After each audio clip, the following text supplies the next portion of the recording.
Maps once marked the edge of the world with a simple warning: here be dragons.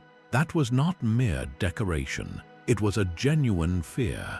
Our history is filled with forgotten wars, waged not against rival armies, but against shadows.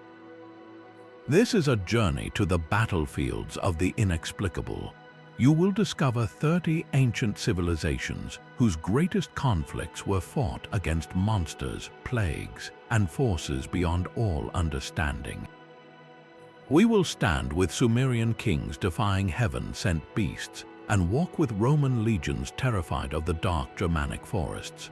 What did these cultures see when they stared into the abyss, and what monstrous shapes did it send back to fight them? Our story begins in the Fertile Crescent, a land of sun-baked clay and winding rivers. Here, the Sumerians built the world's first cities, and they recorded their deepest fears on tablets of wet clay. Their greatest adversaries were not neighboring tribes, but the Anunnaki, a pantheon of deities described not as abstract spirits, but as physical beings who came from the heavens. These were not always benevolent guardians, they were often capricious landlords, and humanity was their troublesome tenant. The conflict was etched into their very foundation myths.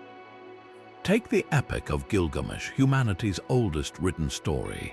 Gilgamesh, the king of Uruk, and his wild companion Enkidu do not embark on a simple quest for treasure.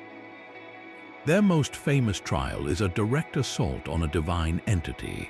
They travel to the forbidden cedar forest to face Humbaba, a monstrous giant appointed by the gods as its guardian. This was not just slaying a beast, it was an act of defiance against a celestial order.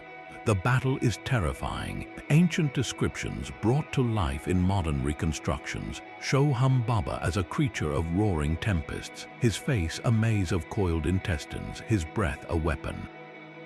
When Gilgamesh and Enkidu finally behead him, they are not celebrated by the gods. They have trespassed. In retaliation, the goddess Ishtar sends the bull of heaven down to ravage Uruk.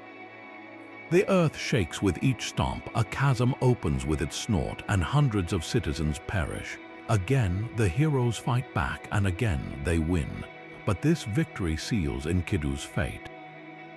The gods decree he must die for this collective arrogance. This is the core of the Sumerian struggle. Every flood that drowned their fields was seen as a deliberate act of divine cleansing. Every drought was a withheld blessing.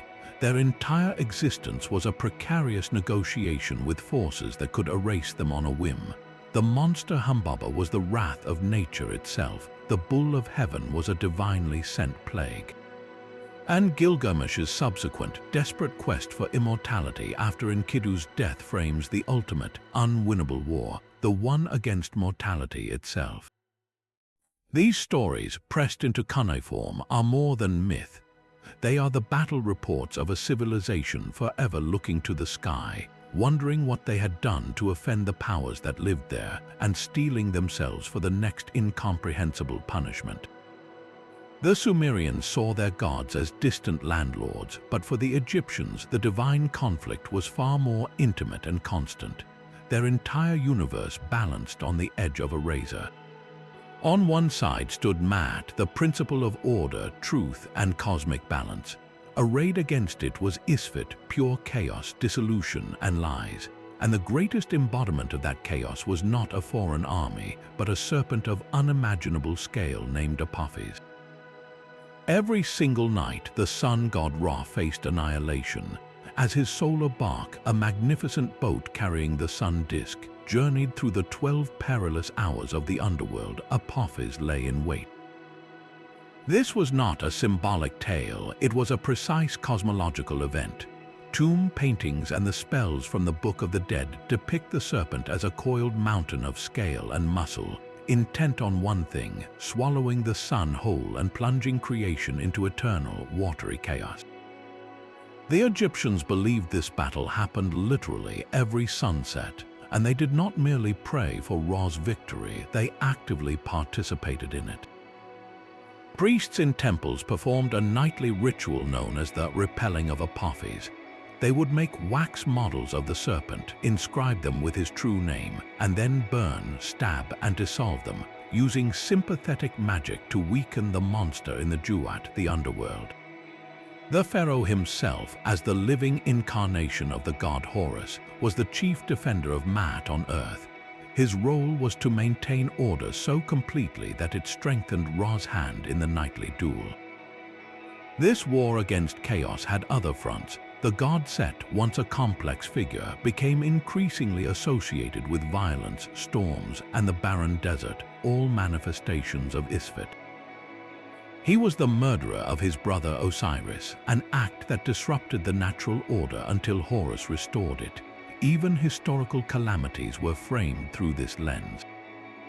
In the biblical book of Exodus, the 10 plagues inflicted upon Egypt are described not just as punishments, but as a systematic dismantling of Maat by a foreign god.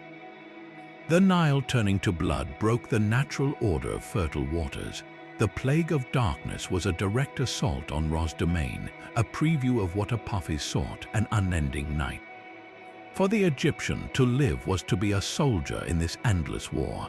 Your prayers, your rituals, your very morality were weapons wielded against the serpent in the dark. A successful life meant you had helped the sunbark navigate another night, ensuring the world would, once more, see the dawn. While Egypt fought a nightly war against cosmic chaos, another empire faced its own dragon in the rocky heart of Anatolia. The Hittites, masters of chariots and treaties carved in stone, preserved a terrifying story. Their greatest enemy was Ilianka, a serpent of such immense size that its very name meant snake.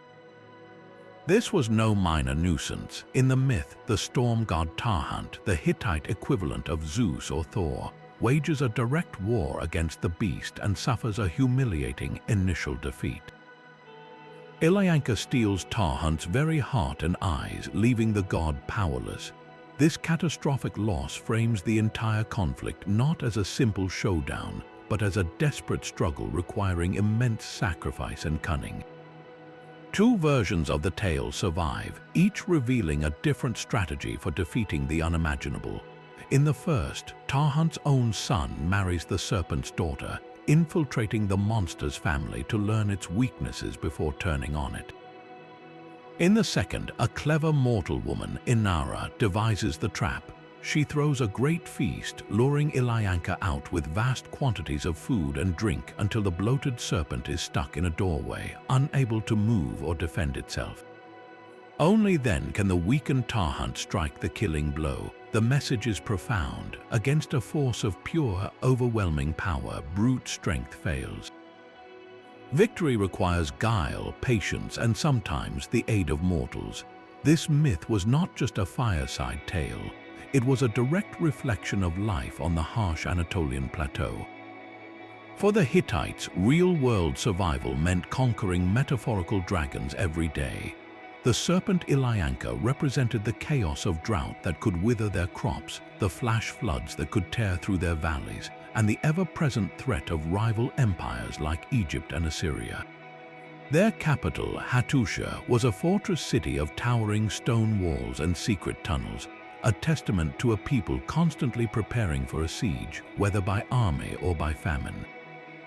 Artifacts recovered from the city, including vivid seal impressions and reliefs, show the storm god standing triumphant over a coiled serpent, a powerful visual mantra of order prevailing. To ensure this victory repeated itself in reality, the Hittites performed it. Each year, they held the Purulai festival, a massive state-sponsored ritual where the myth of Tarhunt and Ilianka was reenacted in full ceremony. Priests recited the stories, rituals mimicked the trapping and the slaying, and the entire community participated. This was sympathetic magic on an imperial scale. By ritually defeating the dragon of chaos, they believed they maintained the cosmic and agricultural order for another year, securing rain for their fields and stability for their kingdom.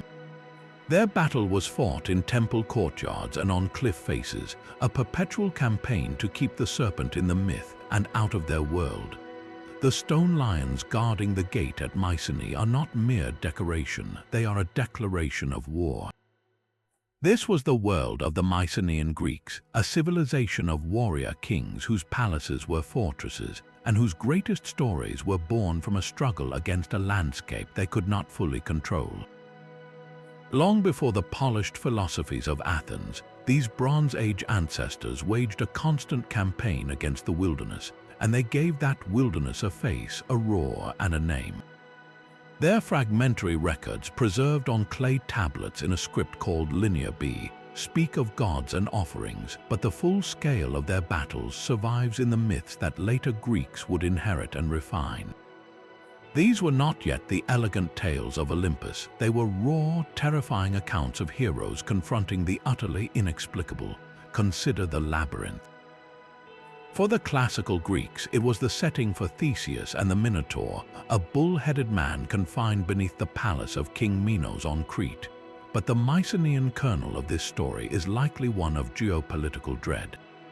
Archaeological evidence shows the Mycenaeans had a complex, tense relationship with the earlier, more sophisticated Minoan civilization on Crete. The vast, sprawling palace of Knossos, with its bewildering multi-level layout, would have seemed like a maze to a Mycenaean warrior envoy. The Minoan reverence for the bull, captured in stunning frescoes of acrobats leaping over its horns, could have easily twisted in the Mycenaean mind into something monstrous, a hybrid creature that demanded tribute. The myth of the Minotaur, then, may preserve a deep cultural memory of a rival power so alien and imposing that it could only be understood as a monster in a maze, a beast that consumed their young men and from which a hero had to find a way to escape. The monsters they invented were manifestations of a hostile world. The Nemean lion, with its impenetrable hide, was the ultimate predator, a creature against which ordinary weapons were useless. The many-headed hydra, which grew 2 new heads for each one cut off, was the uncanny, relentless danger of the swampland, a problem that multiplied when attacked directly. The fire-breathing chimera, a patchwork of lion, goat, and serpent, was the very embodiment of a land that defied categorization, a geographic nightmare. These were not random fantasies. They were the psychological weapons of a people pushing into rugged, unfamiliar territories. Every dark forest, every uncharted mountain pass, and every barren rocky crag could be hiding a new horror. The hero's labor to slay such a beast was in essence the mythic acting out of the settlement process, a story told to claim that this terrifying place had been mastered and was now safe. We see this struggle etched in stone and plaster. The Lion Gate at Mycenae stands as a permanent statement of dominance over the wild. The breathtaking frescoes from Thera, though Minoan in origin, show a world of vibrant, powerful nature with leaping dolphins and bounding antelopes, a natural force the Mycenaeans both admired and feared. Their gods were not distant philosophers. They were divine warriors like the Lady of the Labyrinth, a precursor to Athena, or the Master of Storms, a forerunner to Zeus, deities you called upon for strength in a direct physical fight. The Mycenaean war against the unknown was fought with bronze, with story, and with sheer will, transforming the chaotic roar of the wilderness into the legendary foes that would define heroism for millennia to come. Across the sea, a different kind of war was waged from the heart of the Yellow River Valley. For the Shang dynasty, the battlefield was invisible. Every decision, from planting crops to launching an invasion, was first debated with the dead. The true enemy was not the rival tribe on the horizon, but the legion of capricious spirits that could curse a harvest, sicken a king, or doom an army to defeat. Their primary weapon was not bronze but bone. A Shang king would pose his question to the ancestors on a cleaned ox scapula or a turtle plastron. A diviner would then apply a hot metal rod to the bone, causing it to crack with a sharp pop. The pattern of the fractures was a message, a direct cable from the spirit world spelling out approval, warning, or outright prohibition. These oracle bones are our most direct window into their perpetual spiritual conflict. The inscriptions are hauntingly practical. One might ask, if we attack the Qiang tribe next fortnight, will we receive assistance? Another pleads, is the drought caused by the displeasure of Father Ding? The Krak's answer, and the king obeys. This was a military strategy dictated by ghosts. Before any physical mobilization, the spiritual ranks had to be marshaled. The ancestors were the most powerful allies, but they were also demanding, requiring lavish offerings of millet, wine, and animal sacrifices. More terrifying were the malevolent spirits, the drought demons that cracked the earth, and the ghosts of slain enemies who sought vengeance from beyond the grave. To fight these unseen foes, the Shang engaged in a form of supernatural warfare. Their most powerful rituals involved the ultimate sacrifice. At their capital of Yingsu, the royal tombs are not just burial chambers, they are spiritual fortifications. To accompany a king into the afterlife and protect his journey, hundreds of human victims, prisoners of war, servants, even loyal retainers were interred with him. They were not killed quietly. Forensic evidence suggests they were often beheaded or dismembered in elaborate ceremonies. Their spiritual energy harnessed as a weapon to bolster the king's authority in the realm of the dead. The magnificent bronze vessels found in these tombs, adorned with glaring touty masks, were not decorative art. They were ritual hardware. These cauldrons and goblets were used to present offerings of food and wine, to forge a pact with the supernatural. The touty itself, a symmetrical monster face with bulging eyes, may have been a guardian glyph, a fearsome symbol meant to ward off evil spirits.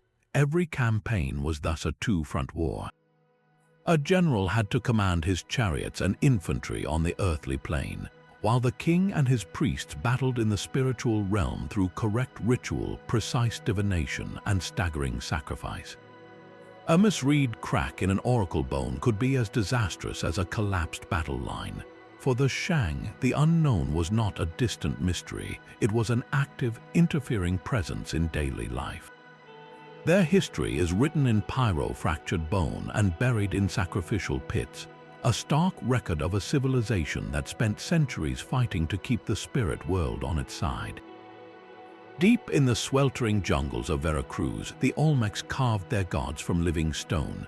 They are called Mesoamerica's mother culture, the foundation upon which Maya, Zapotec, and Aztec worlds would later be built. Yet their most enduring legacy is not a city plan or a calendar, but a face. It is a face of profound, unsettling power, a fusion of human infant and snarling jaguar, with a cleft head, downturned mouth, and eyes that seem to hold a primordial storm.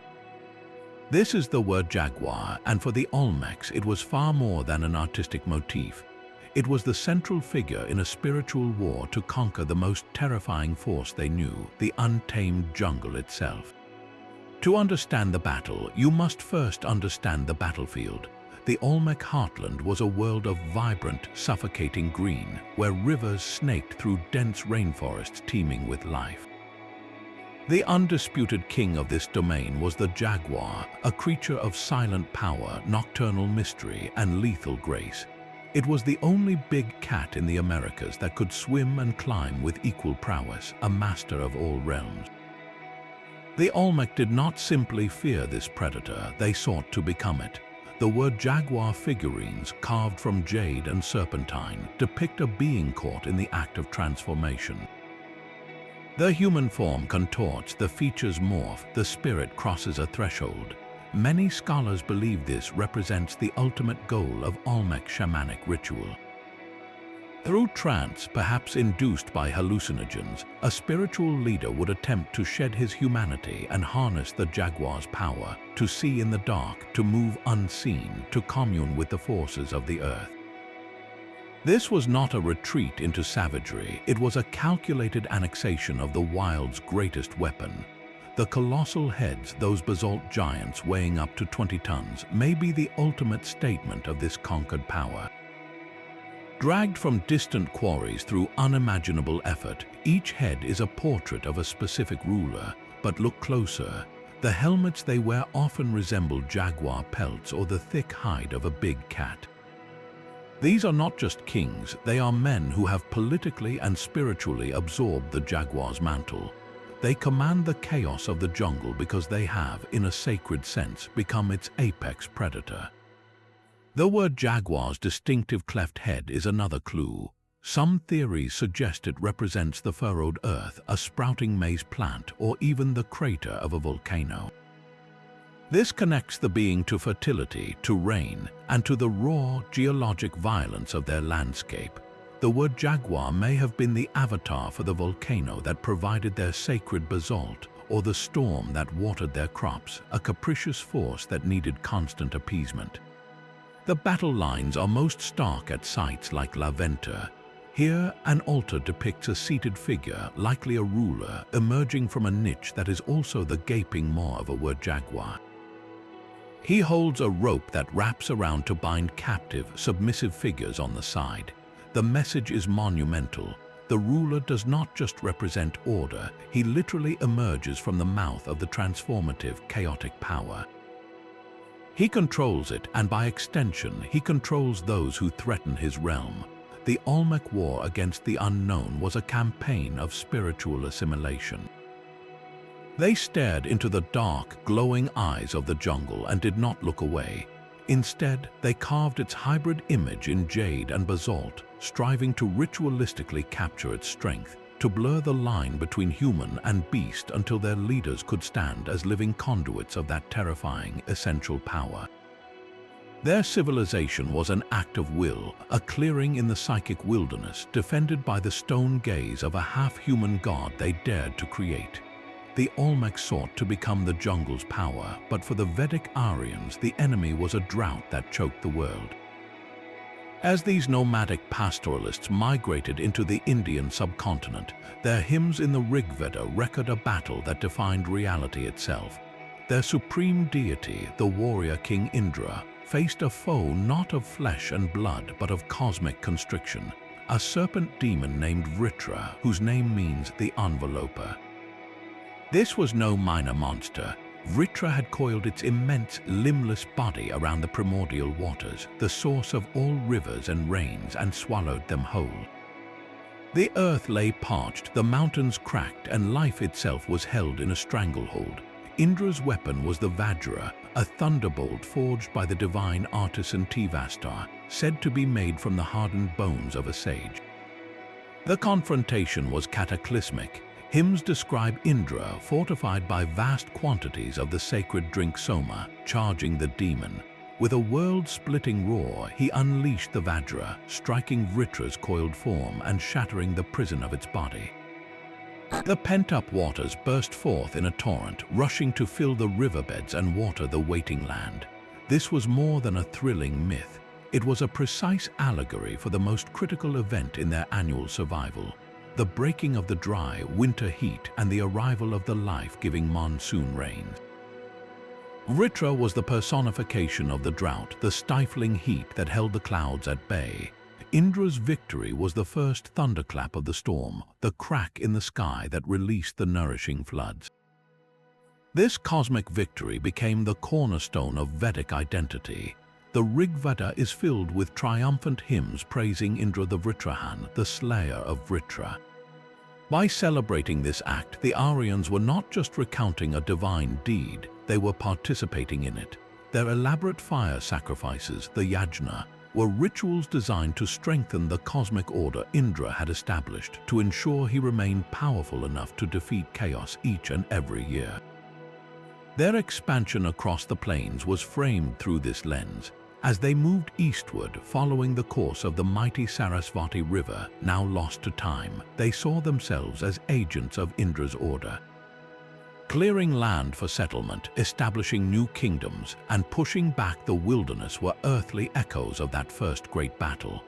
They were, in a very real sense, continuing Indra's work, releasing the fertile potential of the land from the grip of the unknown.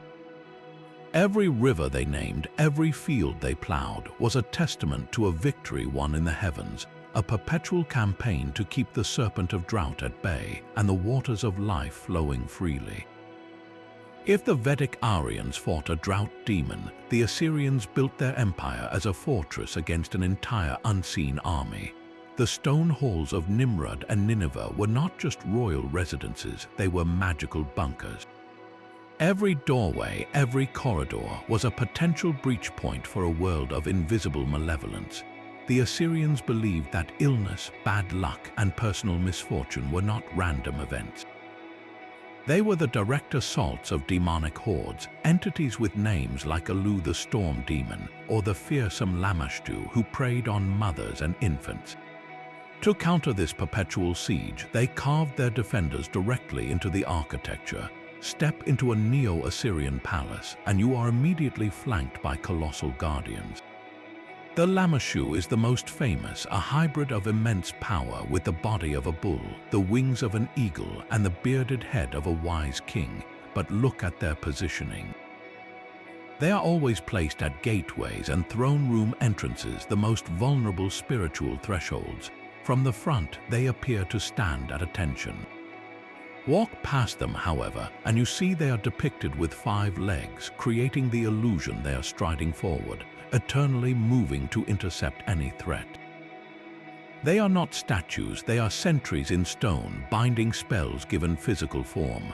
Alongside them stand other, more specialized guardians. The Yugalu, or Great Storm Beast, often appears as a lion-headed demon with bird talons, a figure of raw, destructive power turned outward against chaos.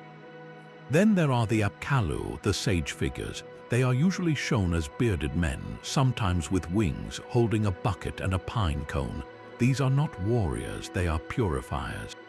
The cone was likely used to sprinkle holy water or oil in a cleansing ritual.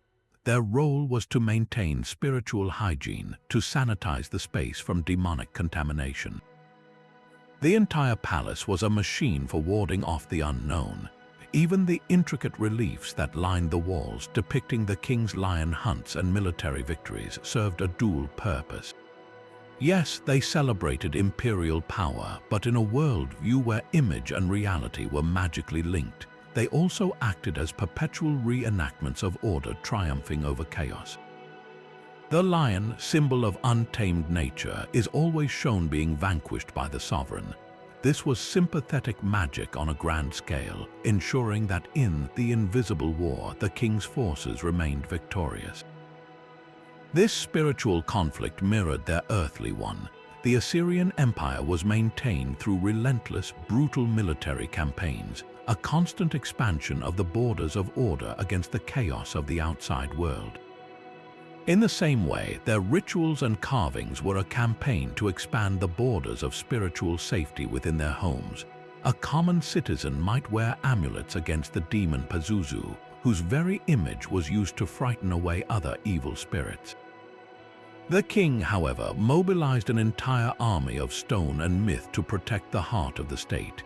Their greatest fear was not an invading army which they could see and crush, but a silent, creeping sickness, a stroke of misfortune that could topple a dynasty from within. Their war was fought in the dim light of oil lamps, with the tools of the sculptor and the exorcist, a never-ending battle to keep the demons at the gate, frozen forever in stone, unable to cross the threshold.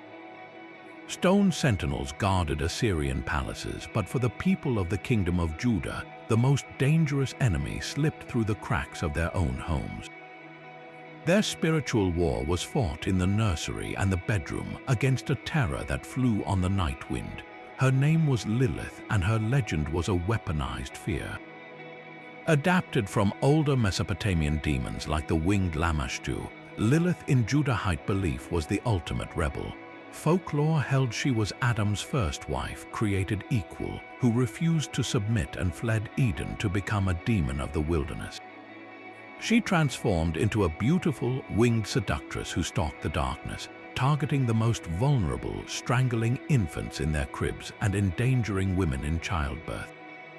This was not a distant mythological threat, it was a domestic emergency. To combat her, families turned to physical magic. Archaeologists have found small terracotta plaques, likely hung in homes, depicting a nude female figure with wings and clawed feet, often shown subduing animals.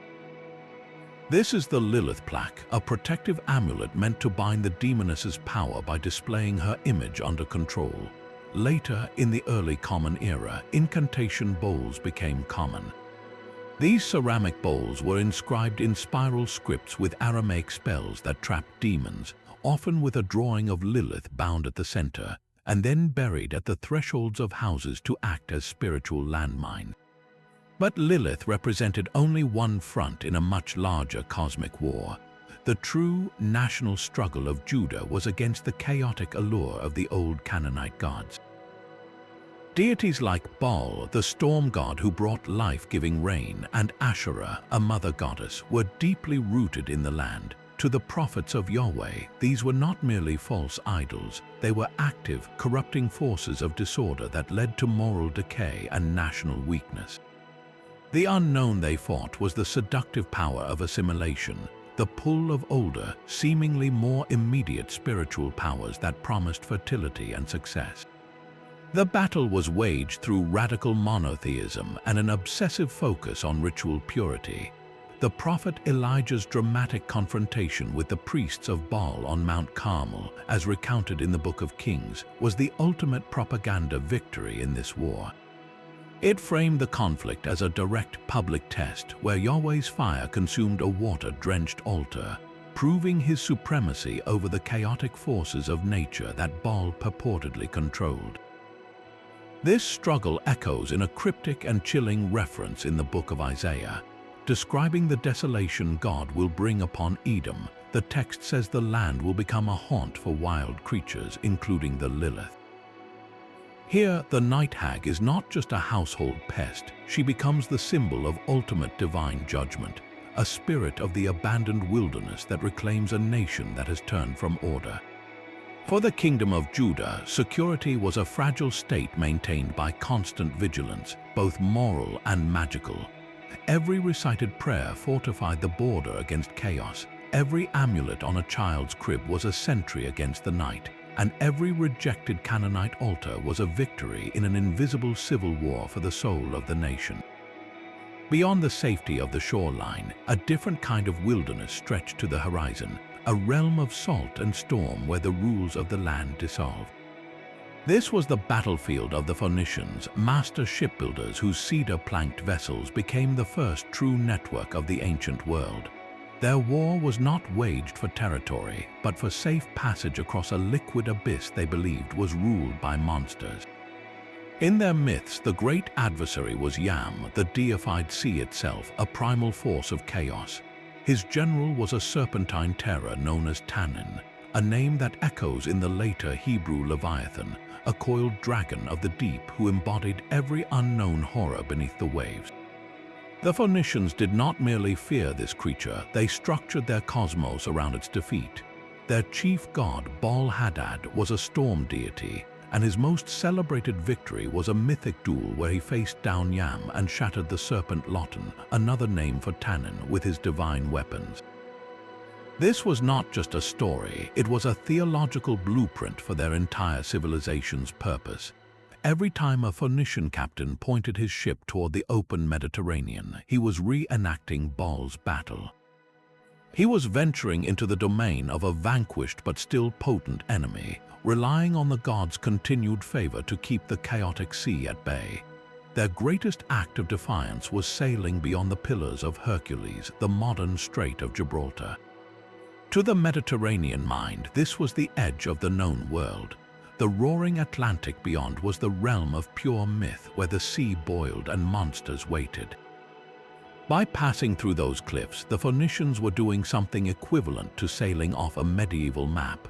They faced very real terrors, sudden squalls, treacherous currents, and the sheer psychological weight of the boundless ocean.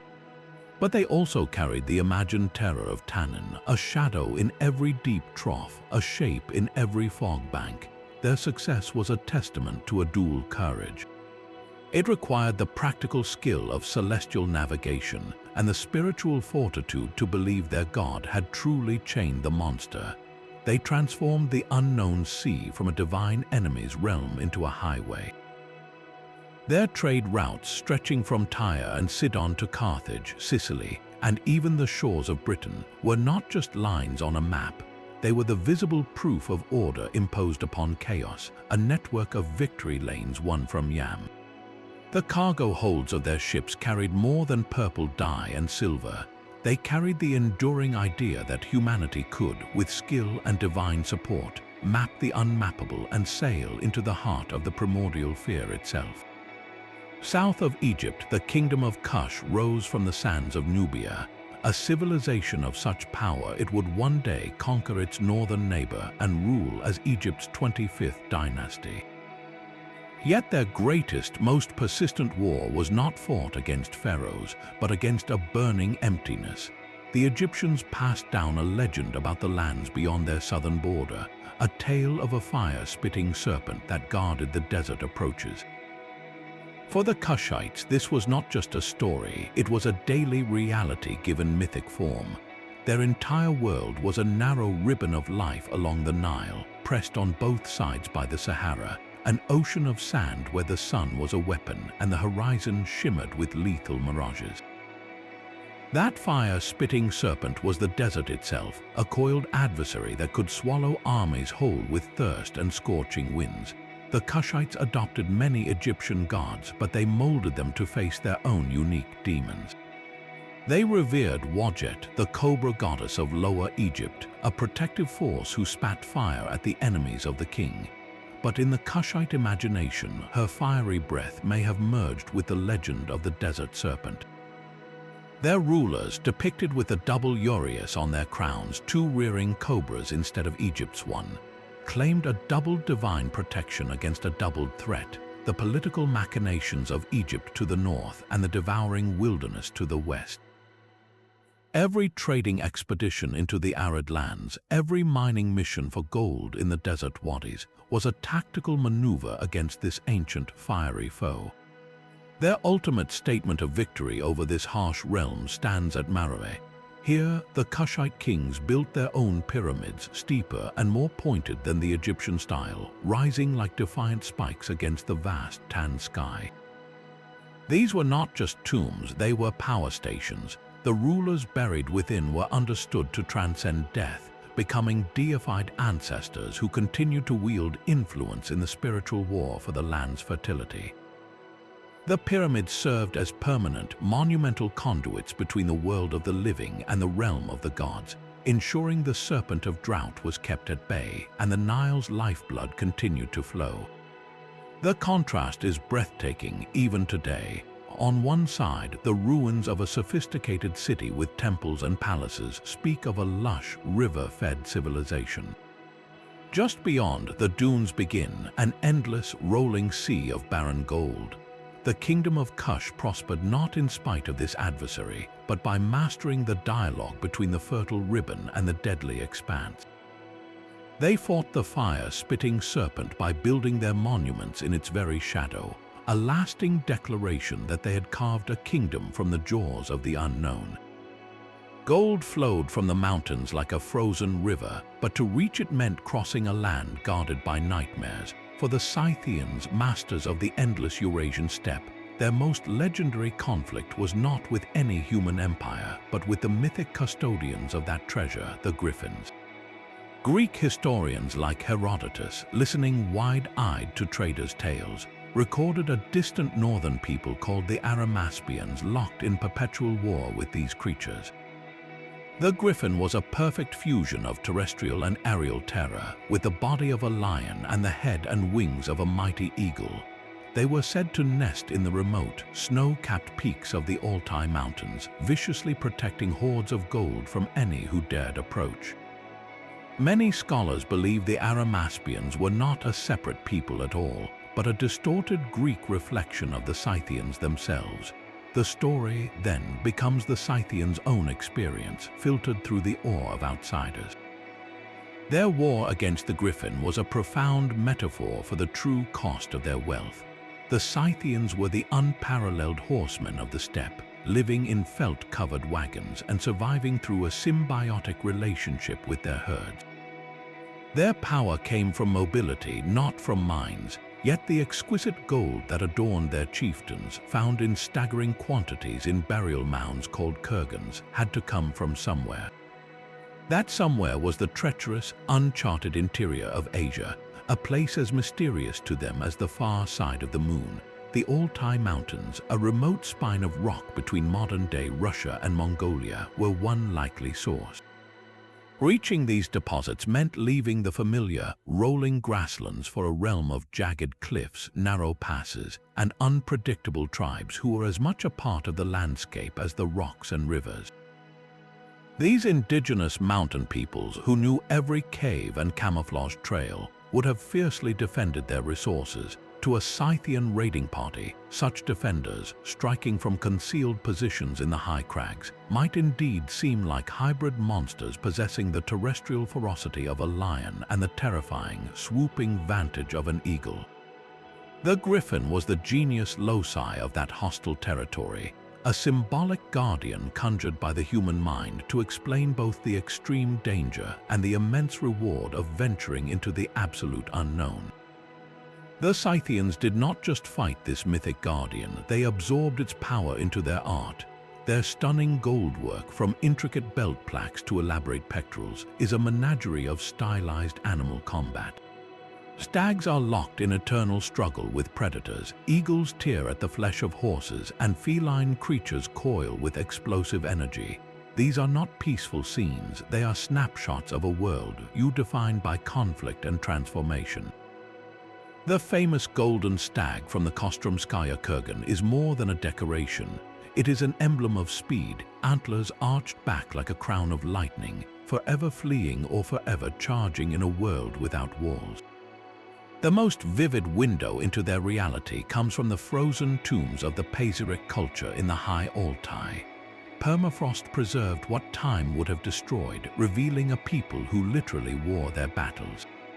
Elaborate tattoos on a chieftain's skin depict the same fantastical beasts seen in gold, griffins and horned cats locked in swirling combat. His burial chamber held a chariot, felt wall hangings showing mythical beings, and even a full-sized burial horse wearing an elaborate headdress crowned with griffin figures. Here, at the very source of the gold guarding legend, we find the griffin not as an enemy to be slain, but as a protective spirit adopted by those brave enough to conquer its domain. The Scythians' unknown was the unmapped continent that lay beyond the horizon of their horses. Every golden ornament was a trophy won from that void, a tangible piece of a victory over mountains that breathed and guardians that flew. Their wealth was not mined, it was hunted, and the griffin was the ultimate prey. While the Scythians hunted gold in the mountains, the architects of the world's first true superpower fought a more subtle enemy. For the Achaemenid Persians, the greatest threat was not a monster of scale and claw, but a creeping poison of the mind. Their empire, stretching from the Indus River to the Aegean Sea, was held together by a revolutionary idea, a cosmic war where every citizen was a soldier. This was the Zoroastrian struggle, a dualistic universe locked in eternal conflict between two fundamental forces. On one side stood Ahura Mazda, the wise lord, embodying Ashar, meaning truth, order, and righteousness. Arrayed against him was Angra Mainyu, the destructive spirit, the progenitor of Drudge, which simply means the lie. Drudge was the ultimate unknown enemy. It was not just falsehood in speech, but the chaos of rebellion, the moral corruption of greed, and the social disorder of injustice. It was the spiritual rot that could cause an empire to collapse from within. The Persian king was not merely a political ruler, he was Ahura Mazda's chosen warrior on earth, and his primary duty was to wage holy war against Drudge in all its forms.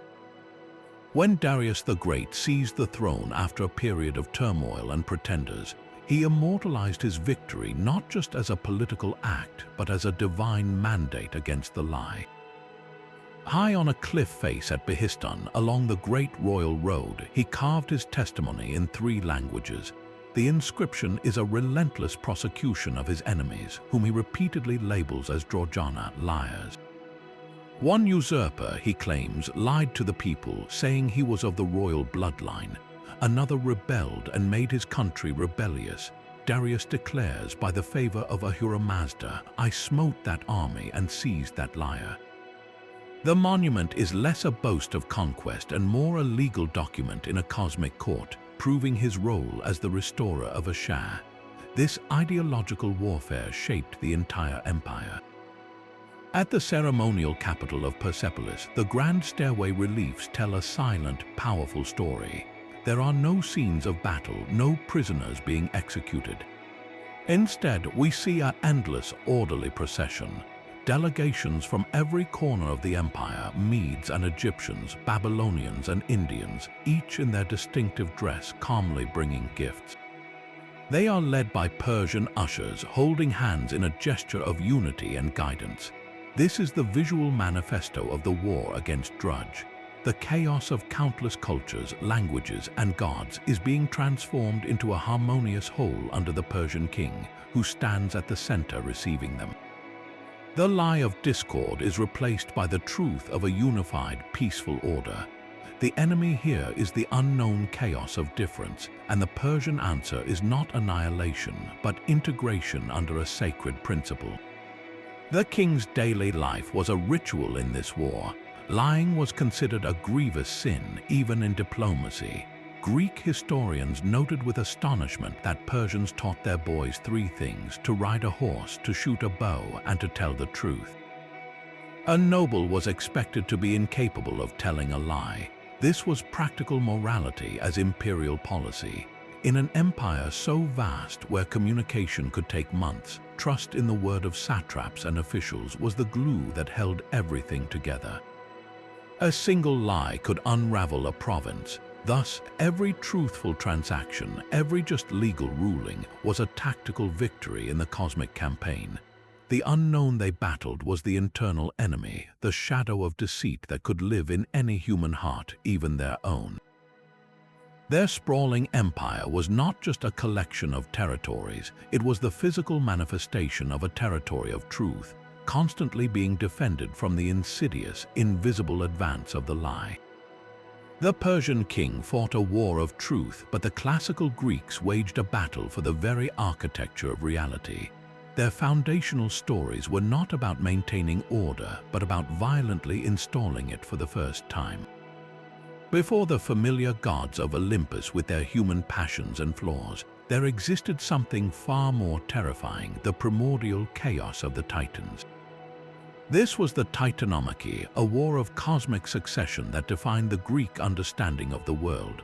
According to Hesiod's Theogony, the universe began with chaos, a yawning void. From it emerged Gaia, the earth, and Tartarus, the abyss. Gaia gave birth to Uranus, the sky, and with him she bore the Titans, immense beings of raw elemental power like Oceanus, the world-encircling river, and Hyperion, the blinding light of the sun.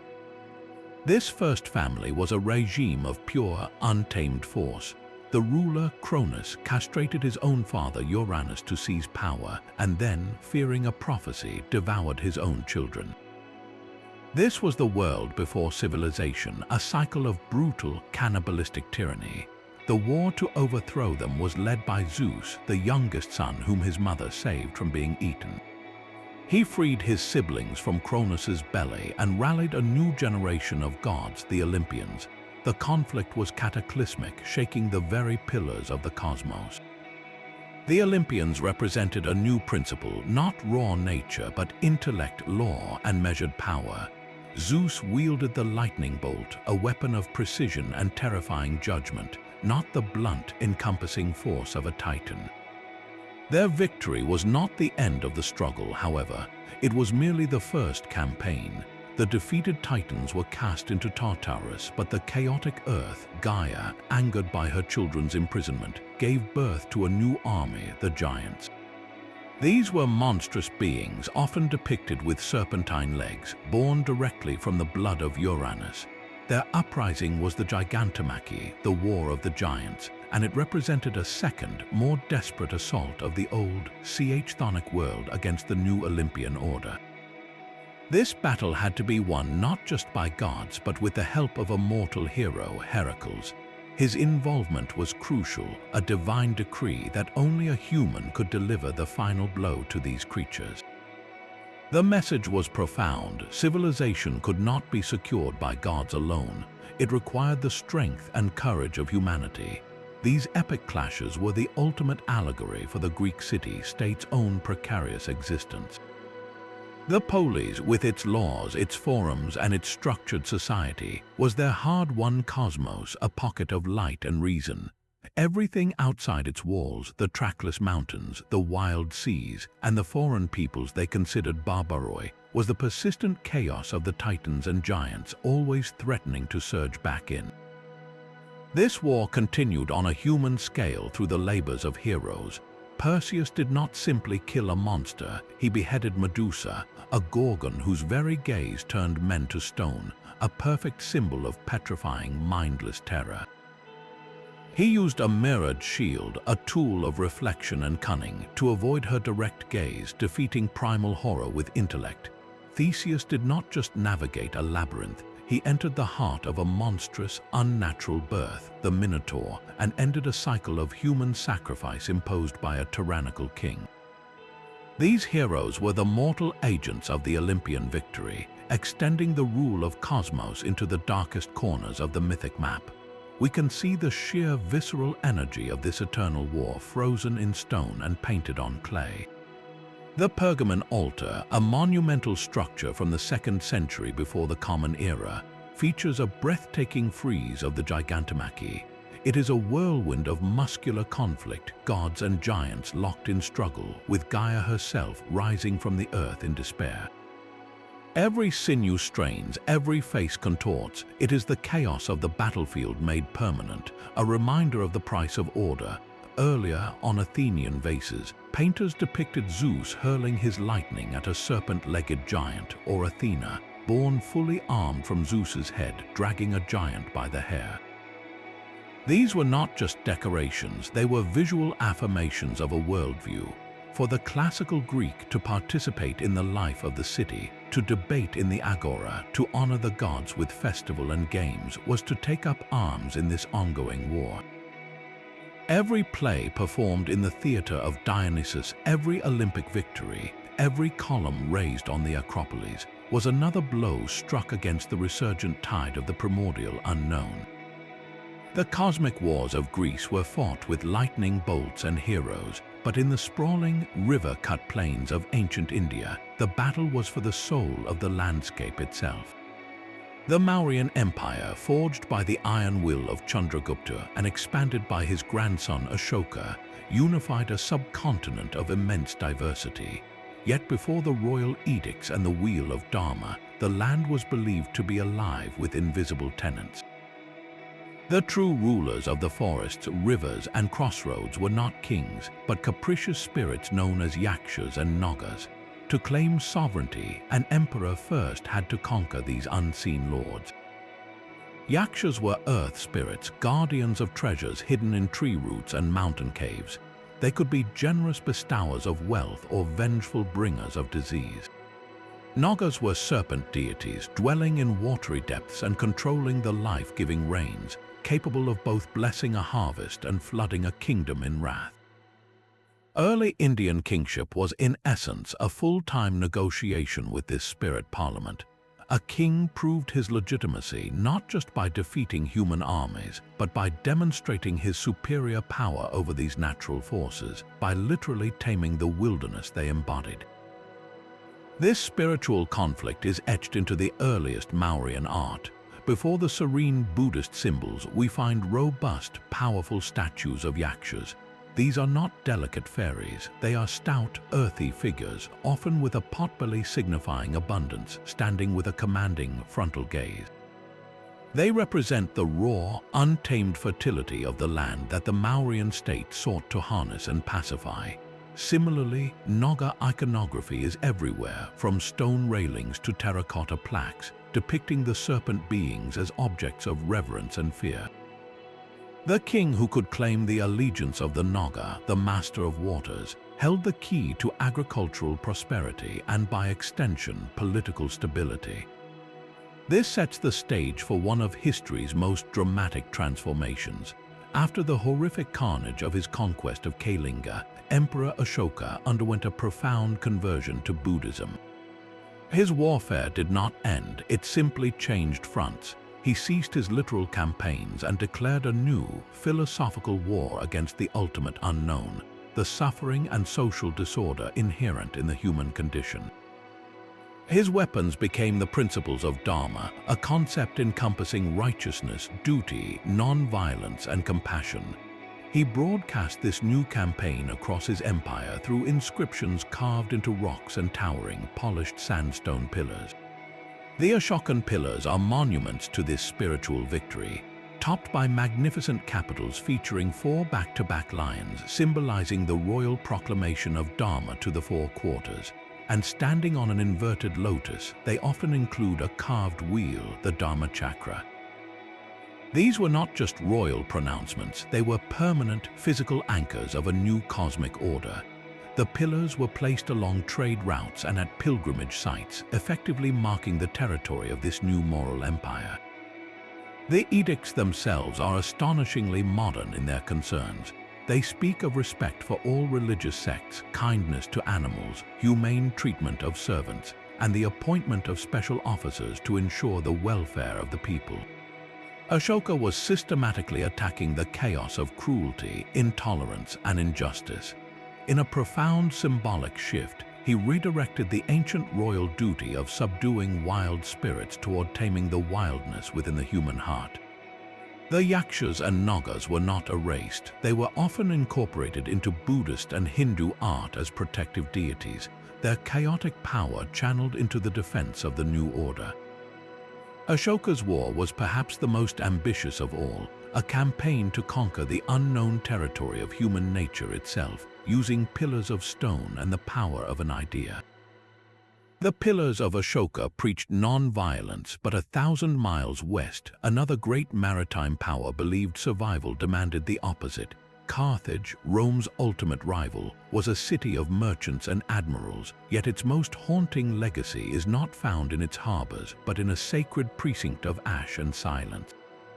This was the Tophet, and here the Carthaginians waged their most desperate war against an unknown far more immediate than any Roman legion. Their adversary was a god of unbearable demands, Baal-Hamon, a deity later fused in Roman and biblical memory with the terrifying figure of Moloch. To modern sensibilities, the practice of child sacrifice is an act of pure horror. But to understand the Carthaginian mind, we must see it not as senseless cruelty, but as the most extreme form of spiritual calculus in the ancient world. This was a transaction of last resort, a pact made from a place of profound dread. Baal-Hamon was not a god of malice, but a lord of the furnace, a divine power associated with the sun's scorching heat and the forge's fire. In a civilization whose prosperity depended on safe sea lanes and bountiful harvests, his favor was everything, and his price, according to the beliefs preserved on stone markers, was the life of a family's firstborn son. The act was a ritual of unbearable gravity. Historical accounts, though filtered through hostile Roman sources like Diodorus Siculus, describe a bronze statue of the deity with outstretched, sloping arms. A fire burned in a pit below. The sacrifice, they claim, was placed upon the heated arms and rolled into the flames while drums and flutes drowned out the cries. This image, whether entirely accurate or amplified by propaganda, cemented Carthage's reputation as a place of monstrous piety. The archaeological evidence from the Tophet sanctuary, however, speaks in a quieter, more chilling language. It is not a mass grave of chaos, but an orderly, sacred archive. Thousands of stone urns, each about the size of a shoebox, have been excavated. Inside are the cremated bones of very young children, sometimes newborns, mixed with the charred remains of small animals like lambs or birds. Each urn is often capped by a carved stone slab or stele bearing a standardized inscription: "To the Lady Tanit, face of Baal, and to the Lord Baal-Hamon, that which was vowed." The animals suggest a complex system, perhaps substitutes offered by those who could not or would not pay the ultimate price. But the sheer volume of child remains indicates the practice was systemic, a cornerstone of civic and familial religion for centuries. This was a society convinced it lived on a knife's edge. Carthage was a colony of Phoenician Tyre, a city-state with no vast hinterland, forever looking outward to a treacherous sea and inward to the arid North African coast. Their existential threats were manifold: the sudden storm that could wipe out a fleet, the drought that could wither their fields, and the rising, relentless shadow of Rome. In this context, the sacrifice was a perverse investment. By offering what was most precious, the continuity of their own lineage, they believed they were purchasing the continuity of their entire civilization. It was a desperate attempt to control the uncontrollable, to buy the favor of the unknown with a currency of absolute value. The Romans, who would eventually raze Carthage to the ground, weaponized this practice in their propaganda. They painted the Carthaginians as inherently barbaric, their religion a sign of moral decay that justified Rome's own brutal conquest. Yet in doing so, they obscured the terrifying logic at its core. The Tophet was not a site of madness, but of a cold, communal terror. Every small urn represented a family's catastrophic loss, willingly given in the hope of staving off a greater communal catastrophe. The silent rows of markers are the battle monuments of this unseen war, each one a treaty signed in ash, a plea for mercy addressed to a god who held the fate of a city in his fiery hands. The Celts saw the world as a tapestry, and its threads were fraying at the edges. Across Iron Age Europe, from the misty highlands of Ireland to the forests of Gaul, their reality was not a solid wall but a permeable veil. Their foundational myth, the Liber Gabala Eren, or Book of Invasions, reads like a chronicle of endless spiritual warfare. It tells of successive waves of settlers, each one battling the land's original, monstrous inhabitants, the Fomorians. These were not a unified race, but a chaotic host of misshapen beings, giants with one arm and one leg, pirates with animal heads, embodiments of blight, storm, and darkness. Defeating them was not a one-time event. It was the recurring cost of claiming a place in a world already owned by terrifying, primordial powers. This sense of a living, contested landscape was rooted in a profound belief. The Celts saw the universe as layered. Alongside the tangible world of forests and fields existed the other world, known as Tur Na En Og, or the Shia. This was not a distant heaven, but a parallel realm of eternal youth, magic, and potent spirits that existed just beside our own, often invisible but never truly separate. The barriers between these worlds were thin in specific, charged locations: ancient burial mounds, certain lakes, twisted hawthorn trees, and fog-shrouded hills. These were the thin places where the membrane between realities grew fragile, and the unknown could bleed through at any moment. A hero's greatest trials came from navigating these breaches. The Ulster Cycle's champion, Cu Chulainn, did not just fight rival warriors. His most terrifying adversaries were often spectral armies raised by sorcery, or shape-shifting goddesses of war like the Morrigan, who could appear as a crow, a wolf, or a beautiful woman guiding his fate. A battle was never merely physical. It was a clash within a magical ecosystem where the very landscape could turn against you. This daily confrontation with an unpredictable universe is etched into the artifacts they left behind. Intricate Celtic knotwork, with its endless, looping paths and no clear beginning or end, may have been more than decoration. It could be a map of this interconnected cosmology, a visual spell representing the eternal intertwining of the human and spirit worlds. The bog bodies of Northern Europe offer a more chilling testament. These remarkably preserved men, like the Toland man with his gentle, sleeping face and leather noose, were not victims of simple murder. Many show signs of ritualistic care: recently trimmed hair, stomachs filled with special meals before being placed in the watery liminal zone of the peat bog. Scholars believe they were offerings, perhaps to deities of the otherworld, given during times of crisis to seal a breach or appease the powers of the unseen. They are sacrifices left at the threshold. At the heart of this spiritual geography stood sites like the Hill of Tara in Ireland. This was not just a royal seat, but a sacred focal point, a place where the ritual marriage of the king to the goddess of the land was believed to ensure prosperity and hold chaos at bay. To stand there was to stand at a nexus where human authority directly engaged with the volatile forces of the otherworld. For the Celts, the unknown was not a far-off mystery. It was the whisper in the rustling oak leaves, the strange shape in the morning mist over the lake, the sudden dread before a battle.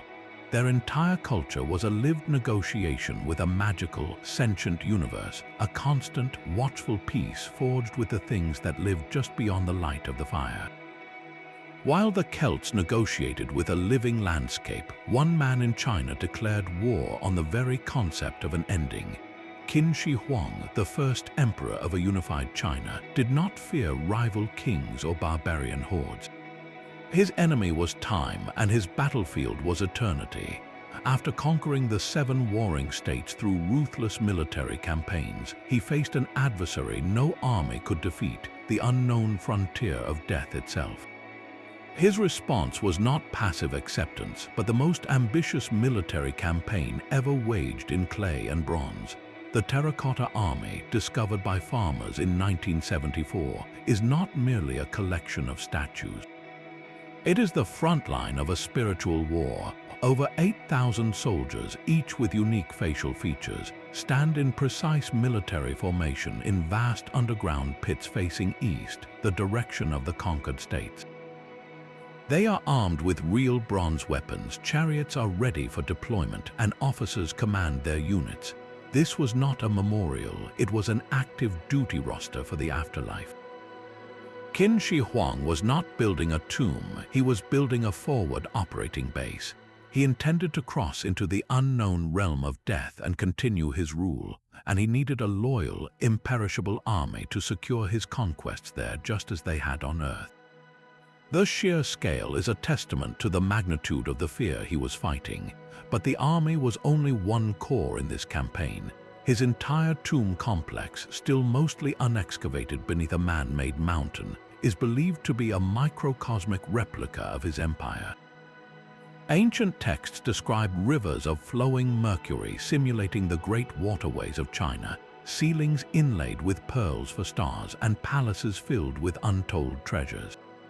This was a complete geopolitical transplant, an attempt to impose the known order of his unified state onto the chaotic, formless unknown of the afterlife. He was colonizing death. His earthly policies mirrored this spiritual warfare.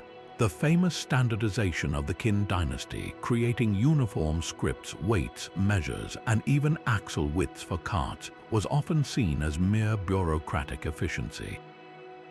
In the context of his war against the unknown, it takes on a deeper, more desperate meaning. The Warring States period was centuries of brutal chaos, a world of countless dialects, conflicting laws, and perpetual violence. By erasing this diversity and imposing one system, one law, one way, Qin Shi Huang was attempting to exterminate chaos itself. He was creating a single, unassailable reality, a fortress of order so strong it could withstand the dissolution of death. If everything was standardized, measured, and controlled, perhaps even the afterlife could be subdued and administered. This war had a covert operations branch as well. The emperor dispatched fleets and envoys across his realm, searching for legendary islands of the immortals and elusive elixirs of life. He consumed potions containing mercury and jade powder, substances he believed would grant him physical immortality, ironically likely hastening his end. The quest was a direct assault on the biological unknown, an attempt to find a loophole in the natural law that governed all men. When you stand before the silent ranks of the Terracotta Army today, you are not looking at art. You are witnessing the deployment of a ghost army. The breathtaking sight of row upon row of life-sized warriors, their painted lacquer now faded, their expressions still determined, is the archaeological footprint of one man's terrifying ambition. He looked into the void and responded not with philosophy, but with logistics. He drafted every craftsman, every potter, every miner into a single, generations-long project to build a bridge across the unimaginable and garrison its far side with an army that would never need food, never tire, and never die. His war was the ultimate expression of human will against the ultimate unknown, and though his body was claimed by time, his clay legions still stand at their posts, waiting for an order that will never come. The Roman legionary knew his enemy. He could face a phalanx on an open plain, a chariot charge in the desert, or a walled city by the sea. But north of the great rivers, the enemy was the ground beneath his feet. Beyond the Rhine and the Danube stretched Germania, a land where the Roman road, that perfect symbol of order and connection, simply dissolved into a shadowy, trackless maze known as the Hercynian forest. For Rome, this was not just unconquered territory, it was an active, malevolent unknown. The historian Tacitus, who never set foot there, described it with a mixture of awe and dread. He wrote of a primeval woodland so vast a traveler could walk for 60 days without finding its end. A place of monstrous elk and oxen with no joints in their legs that had to lean against trees to sleep. His reports were filled with the Germanic tribes themselves, the Cherusci and the Chatti, warriors who fought half-naked in the freezing mists, whose loyalty to their chieftains was fierce and whose gods demanded bloody sacrifices in sacred groves. To the Roman mind, these people were not just barbarians, they were extensions of the chaotic wilderness they inhabited. Their very existence was an affront to Roman humanitas, the ideal of civilized life defined by law, architecture, and disciplined agriculture. The forest and its people became a single, monstrous entity in the imperial imagination. This psychological war reached its catastrophic climax in the year 9 AD. 3 entire legions, the 17th, 18th, and 19th, under the command of Publius Quinctilius Varus, marched into the Teutoburg forest. They were not on a campaign of conquest, but on a routine mission to pacify and administer what Rome believed was subdued territory. Their guide was a Cheruscan prince named Arminius, who had been raised in Rome as a hostage and granted citizenship. He knew Roman tactics intimately, and he knew his homeland better. He led the long, snaking column of some 20,000 men into a narrow path between a hill and a great bog. Then, in a relentless, days-long ambush, the forest itself seemed to come alive. Germanic warriors materialized from the trees, hurling javelins and fading back into the gloom. Torrential rain turned the path to mud, bogging down the heavy Roman baggage train. The disciplined formations that won empires on open ground were useless in the choking undergrowth. It was not a battle, it was a slaughter. The legionary eagles, the sacred symbols of the units, were captured. Varus fell on his own sword. When a Roman rescue force reached the site years later, the historian Tacitus recorded the scene: a plain of whitening bones, skulls nailed to trees, and altars where tribunes and centurions had been sacrificed to the tribal gods. The Teutoburg forest disaster was more than a military defeat. It was a primal nightmare realized. The civilized world had been consumed by the chaotic unknown. The psychological impact was seismic. The Emperor Augustus, it was said, would wander his palace in the dead of night, pounding his head against the walls and crying, "Quintilius Varus, give me back my legions." The Rhine became not just a border, but a spiritual barrier. Rome built the limes, a fortified frontier of wooden watchtowers, palisades, and deep ditches that snaked for hundreds of miles. On one side, the ordered grid of towns, villas, and vineyards. On the other, the brooding, infinite forest. Maps from the period show this stark division. The Roman world carefully delineated, and beyond it, often just a blank space labeled Germania Magna, with sketches of wild trees and fearsome warriors. The enemy here was dual. It was the Germanic tribesmen who fought with the ferocity of the wolf, but it was also the animistic spirit of the land he defended. The Romans believed every grove and spring had its own local deity, a numen, but in Germania, these spirits seemed hostile, allied with the barbarians against the legion's orderly advance. When Roman soldiers finally did breach the forest in later campaigns, They made a point of cutting down the sacred groves, a direct assault on the enemy's divine allies. They were not just clearing tactical fields of fire, they were exercising the unknown. The reconstructed face of a Germanic warrior from archaeological finds shows thick, braided hair, a bristling mustache, and eyes that look out from a world of wood and wolf pelt, a stark contrast to the clean-shaven, helmeted bust of a Roman centurion. These were the two realities staring at each other across a river, one built on stone, the other rooted in deep, dark soil. Rome's war against the Germanic unknown was ultimately a war it could not win, for you cannot pave a forest without becoming something else entirely. The frontier held for centuries, but the fear of what lay in those shadows, of the chaos that could swallow legions whole, became a permanent scar on the Roman psyche, a reminder that some wildernesses refused to be mapped. The Roman frontier was a wall against the dark woods, but deep in the jungles of Mesoamerica, another civilization built their temples as portals to a far more intimate enemy. For the Maya, the greatest war was waged not at the horizon, but directly beneath their feet. Their cosmos was layered like a great ceiba tree, its roots plunging into a cold, wet, and rotting realm of pure malice known as Xibalba, the place of fright. This was not a metaphor for death, it was a meticulously mapped bureaucratic nightmare, a subterranean court ruled by decaying, trickster gods whose sole delight was human suffering. The Maya did not merely fear this place, they engaged it in a perpetual, ritualistic duel for the survival of the world itself. Their battle plan is preserved in the Popol Vuh, the sacred book of creation. The central heroes are not warriors of strength but clever youths, the hero twins Hunahpu and Xbalanque. Their father and uncle, earlier generations of heroes, had been lured into Xibalba and brutally sacrificed by its lords after failing a series of impossible tests in a dark house, a razor house, and a house of cold. The twins, however, understand the true nature of the enemy. When summoned, they voluntarily descend into the underworld, not with weapons but with wit.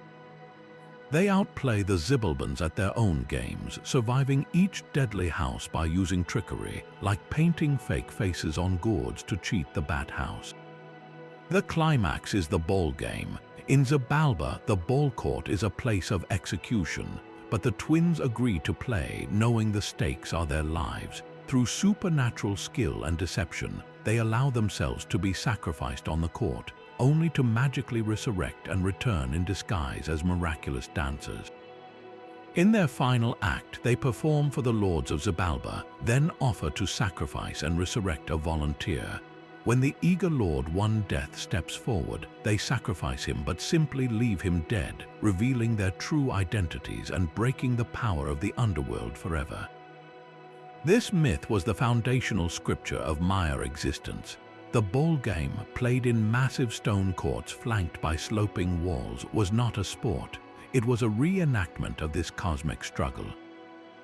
The heavy rubber ball, representing the sun, had to be kept in motion, kept alive, using only hips and elbows to prevent it from falling into the realm of the dead.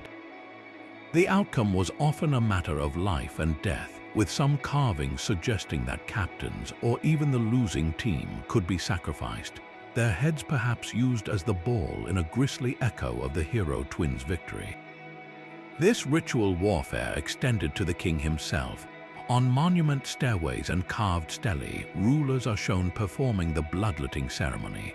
A queen would draw a thorn-studded rope through her tongue. A king would pierce his own genitals, spilling royal blood onto strips of paper burned in ceremonial bowls. The rising smoke was a serpent vision, a conduit that opened a path to the ancestors and the spirit world. This was not self-harm, it was a strategic maneuver. By willingly shedding his life force, the king mirrored the hero twins' sacrifice.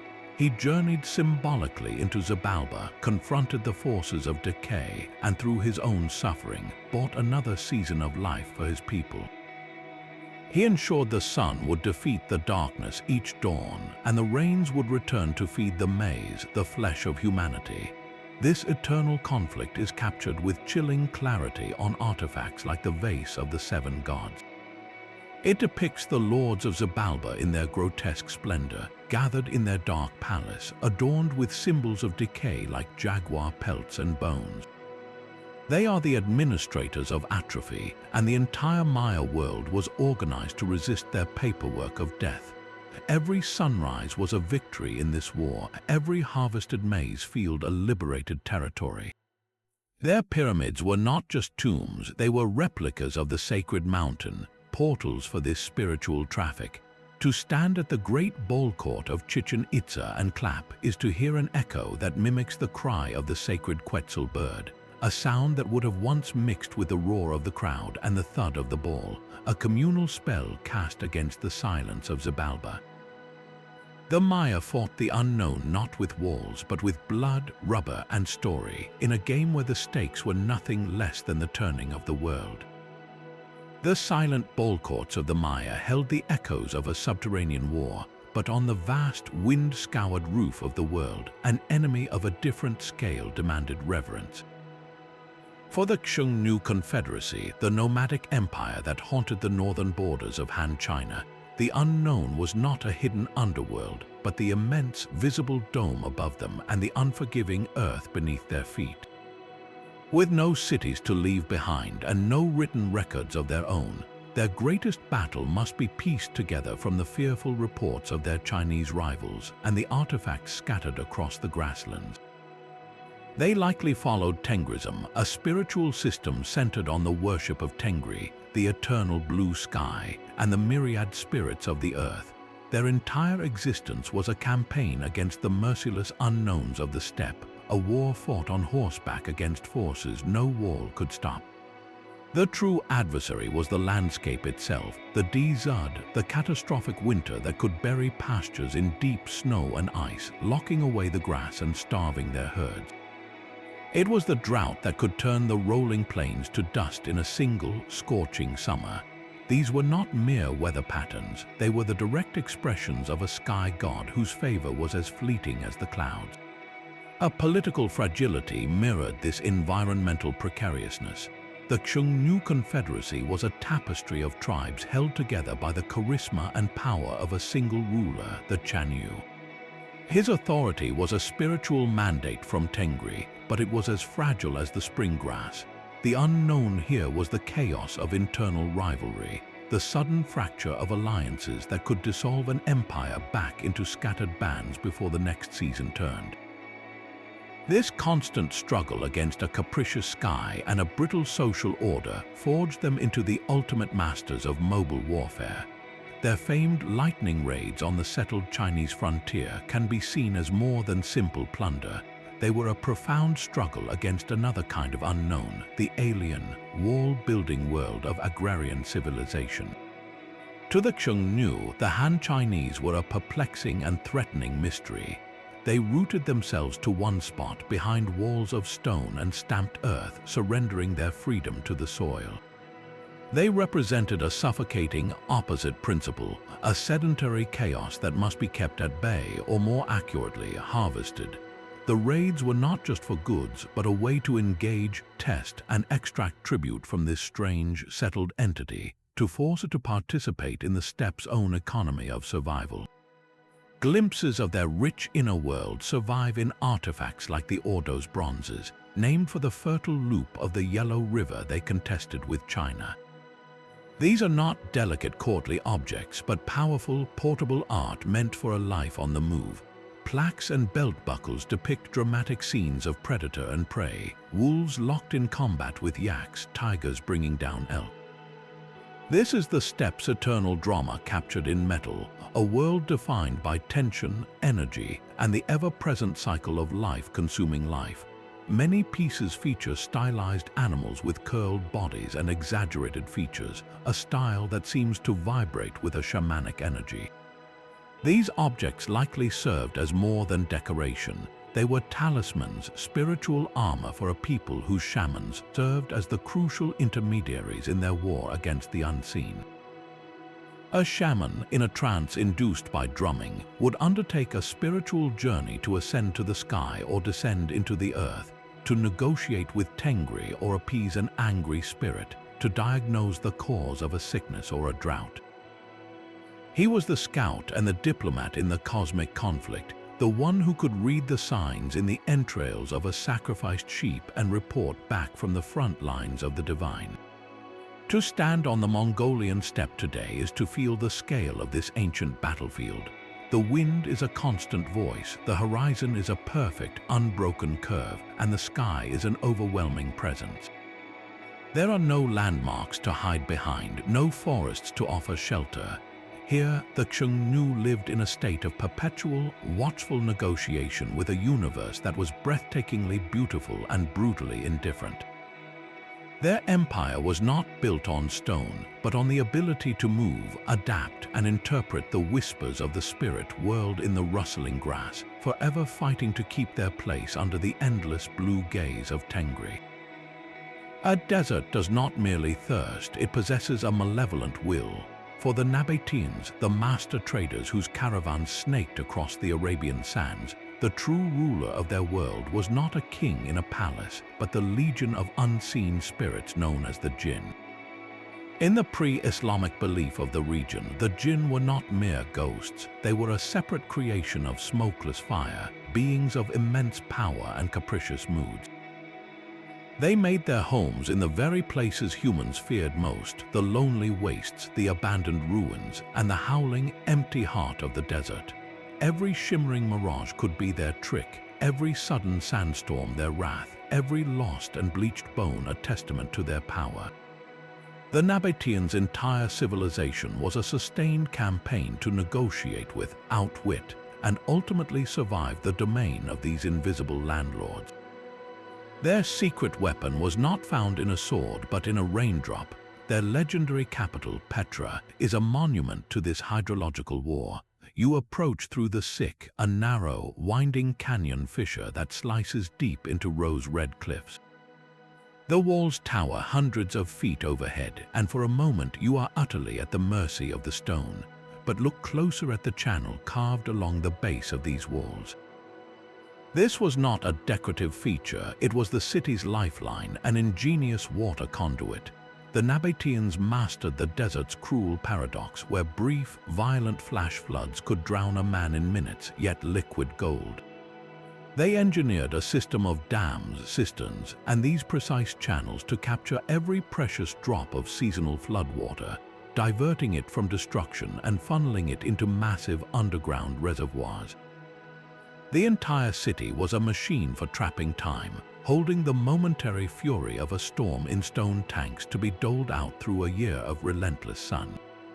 This hydraulic genius was their primary defense against the jinn of aridity. By making the rocks themselves bleed water, they performed a kind of geographic magic, creating a permanent oasis in a land ruled by thirst.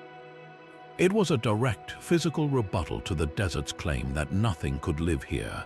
And then, at the end of the Sick, the canyon opens dramatically to reveal the treasury Al-Kosneh. Its Hellenistic facade, breathtakingly carved from the living rock, is often seen as a tomb or a temple. But in the context of their war, it might be something more, a spiritual fortress. The empty, dark interior chambers, the towering columns, the solemn faces of the gods and goddesses they worshipped like Dashara and Al-Azhar, all served a purpose beyond beauty. This was a place of ritual, likely designed to appease the very spirits of the place. Offerings made here, ceremonies performed in this man-made cleft in the mountain, were diplomatic overtures to the jinn, an attempt to buy safe passage and favor from the powers of the desolate landscape they dared to inhabit. Their hidden knowledge was their other supreme advantage. The locations of their cisterns, the paths of their secret trade routes through trackless dunes, the positions of remote way stations, this was state secrets more valuable than any spice. A lost caravan, disoriented by the featureless expanse, would quickly become a playground for the jinn of starvation and despair. The Nabatean guide, therefore, was more than a navigator. He was a mystic who could read the subtle language of the desert, the shape of a dune, the flight of a bird, the rare scent of damp earth on the wind.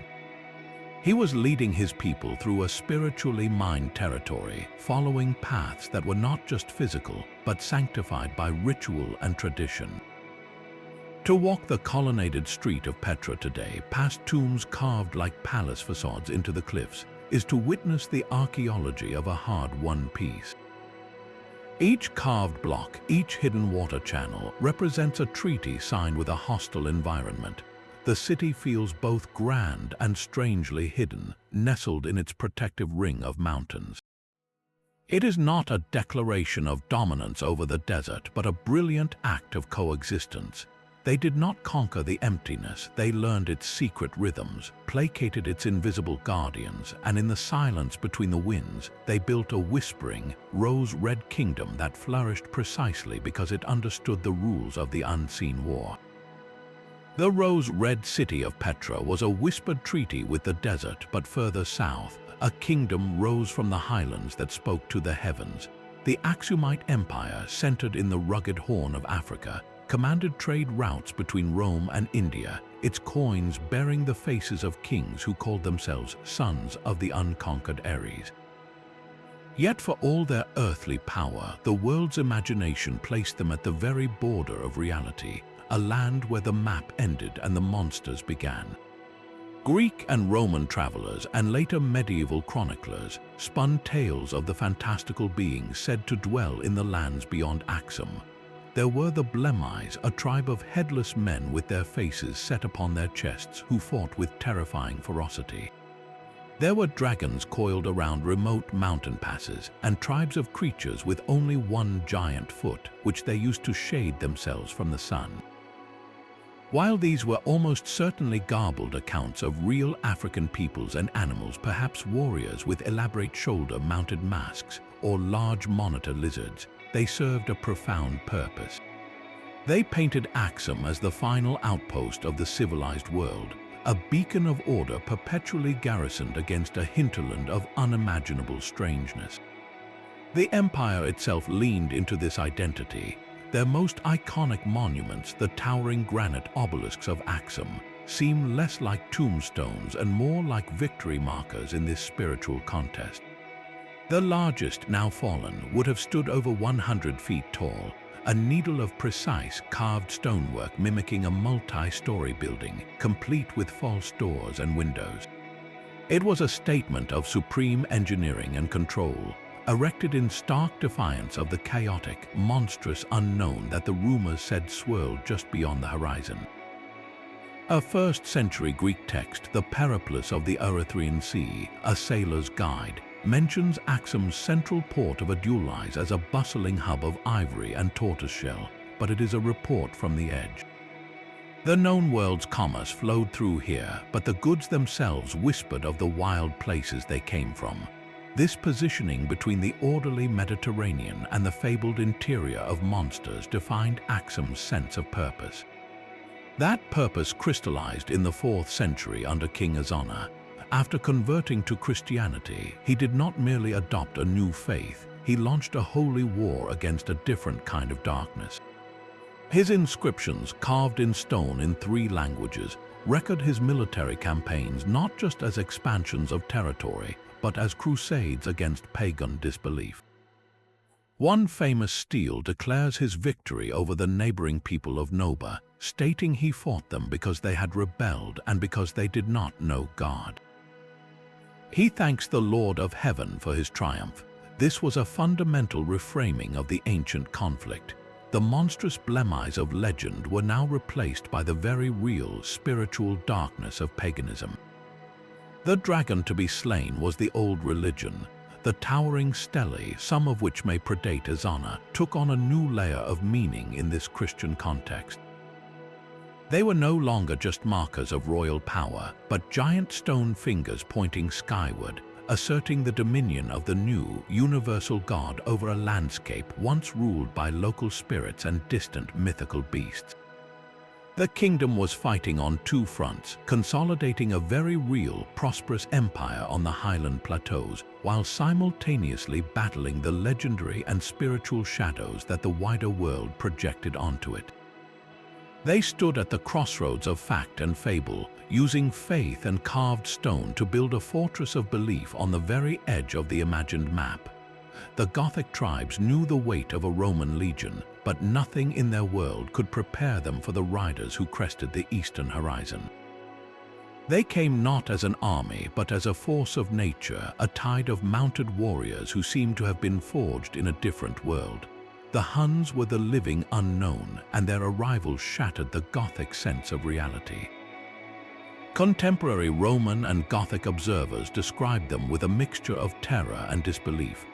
They were said to be squat and swarthy, with scarred faces and deep-set eyes, practicing a form of cranial deformation that gave their heads an unnaturally elongated shape.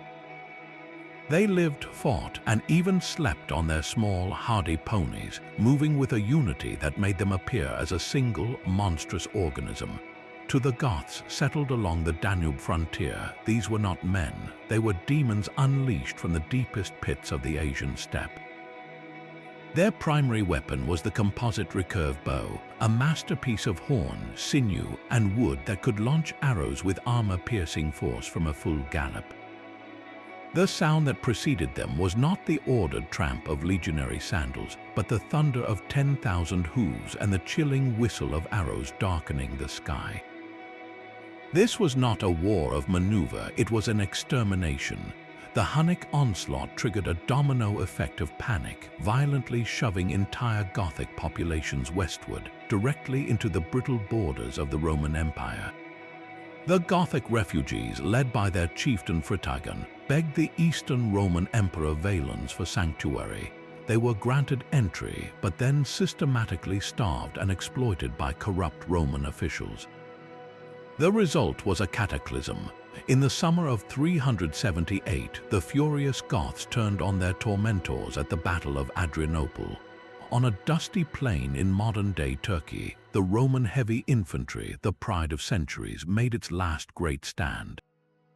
They formed their classic disciplined lines, a wall of shields and spears, but the Gothic cavalry, hardened by their flight from the Huns, shattered the Roman flanks. The legions were surrounded, packed into a suffocating mass, and butchered. Emperor Valens himself was killed, his body never recovered. It was the worst Roman military defeat in centuries, a seismic event that proved the empire was no longer an unbreachable fortress. For the Goths who survived, however, the victory was hollow. They were still a people displaced, caught between the crumbling empire and the terrifying specter of the Huns still pressing from the east. When a new Gothic leader, Alaric, rose to power, he carried this profound trauma with him.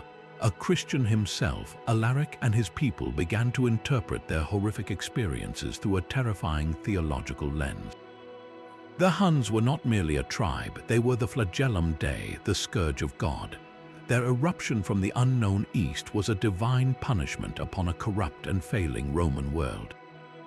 And in this apocalyptic drama, the Goths themselves had become unwilling instruments of that wrath. This belief reached its shocking climax in the year 410. After years of being mistreated, betrayed, and denied a homeland within the empire, Alaric's Goths marched on Rome itself. They breached the gates of the Eternal City, an event that sent a shockwave of horror throughout the civilized world. For 3 days they sacked the ancient capital, though they showed a strange reverence, sparing Christian churches and avoiding wanton slaughter. To the Romans, it was the end of an era. To Alaric's Christian Goths, it was something even more profound.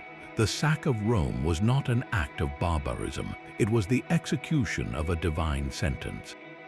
They were the wielders of the scourge, the final blow against a decadent order.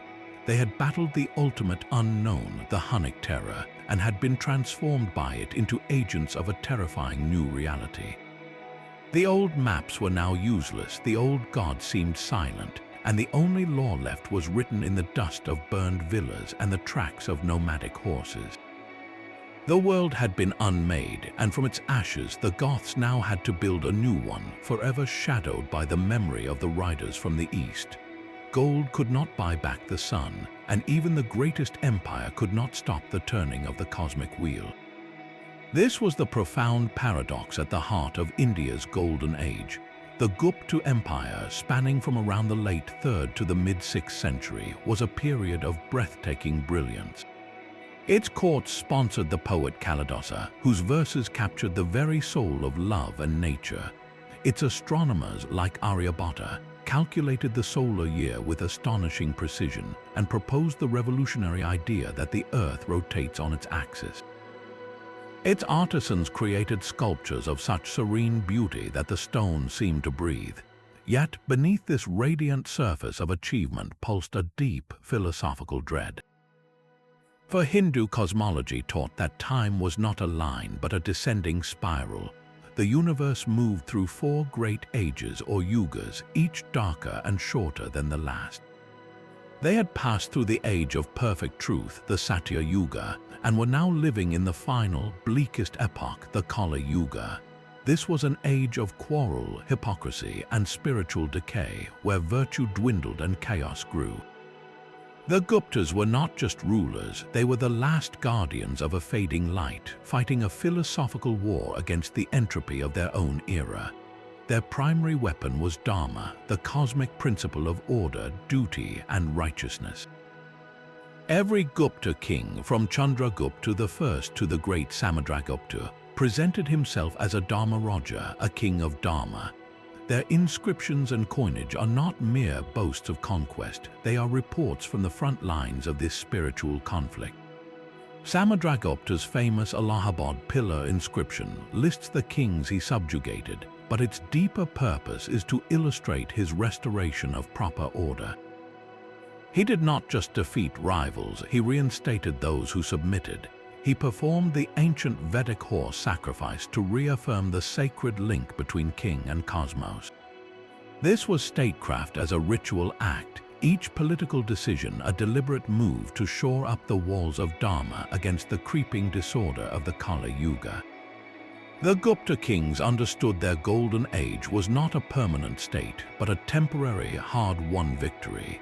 Their patronage of art and science was not vanity. It was a deliberate counter-offensive against the age's defining characteristics of ignorance and strife. By funding universities like Nalanda, they were creating fortresses of knowledge. By commissioning the celestial mathematics of Aryabhata, who correctly explained eclipses and gave the world the concept of zero, they were mapping the heavens with a clarity that defied the spiritual fog of the era. Science itself became a form of spiritual warfare, a way to impose intellectual order on a universe sliding toward confusion. Nowhere is this beautiful, melancholic struggle more visible than in the caves of Ajanta. Carved into a remote horseshoe-shaped gorge, these 29 rock-cut monasteries are a world apart. Inside, the darkness is held at bay by paintings of luminous grace. On the walls and ceilings, scenes from the life of the Buddha unfold in a symphony of color and emotion. A prince tenderly bids farewell to his sleeping wife and horse. Celestial beings, known as apsaras, float on the air with impossible lightness, their expressions serene, their garments flowing like water. The famous Padmapani, the bodhisattva of compassion, holds a lotus and gazes out with eyes of infinite peace. The technical mastery is staggering, using natural pigments and a profound understanding of light and shadow to create figures that seem to emerge from the stone. But these are not mere decorations. The entire cave complex is a meticulously constructed argument against the Kali Yuga. In a world said to be growing coarse and violent, the artists depicted the pinnacle of refinement and compassion. In an age of shortening lifespans and diminishing wisdom, they painted stories of enlightenment and boundless patience. The caves were a sanctuary, a physical bubble of the Satya Yuga carved into the heart of a decaying world. To walk through them was to step out of time, to experience a vision of what the universe could be if only Dharma held firm. The Guptas' battle was ultimately unwinnable, and they knew it. The Kali Yuga, by its definition, must run its long, grim course. Their magnificent achievements in mathematics, medicine, metallurgy, and art were not a denial of this cosmic truth, but a defiance of it. They were building beautiful, intricate sandcastles against an inevitable tide, not out of folly, but out of a sacred duty. Every equation solved, every poem composed, every serene Buddha statue carved was a declaration that even in the darkest age, the human spirit could still reach for the light of order, truth, and beauty. Their legacy is not just a list of inventions, but the enduring image of a civilization that stared into the abyss of a declining world and responded not with despair, but with a masterpiece. The serene Gupta caves were a meditation on cosmic decline, but in the wind-swept heart of Eurasia, a different kind of entropy was being harnessed as a weapon. We have seen the Huns as the ultimate unknown, the nightmare that shattered empires, but what of the nightmare's own dreams? To the Romans and Goths, Attila's horde was a force of pure chaos. Yet within their own world, the Huns were warriors engaged in a perpetual spiritual campaign against a different kind of weakness. They left no written chronicles, so we must listen to the whispers in the earth. Their reality was one of constant motion, a life dictated by the spirits of the sky, the earth, and the herd. A shaman, not a scribe, was their link to the unseen. He would enter trances to read the future in the scorched shoulder blades of sheep, to negotiate with the spirit of a mountain pass before the tribe moved through, or to interpret the meaning of a comet's tail streaking across the endless Tengri, the eternal blue sky. For them, the settled world beyond the grasslands was not a prize, but a profound mystery. The Roman city, with its stagnant walls, its corrupt officials haggling in forums, and its people rooted to one patch of dirt, represented a spiritual sickness. It was a place where men forgot the open sky and bowed to gold instead of the wind. Their lightning raids, then, were not mere plunder, but a form of ecological and spiritual correction. They were culling what they saw as a bloated, corrupted herd, taking its wealth and moving on, reaffirming their own nomadic truth that strength came from movement, adaptation, and direct communion with a harsh but honest world.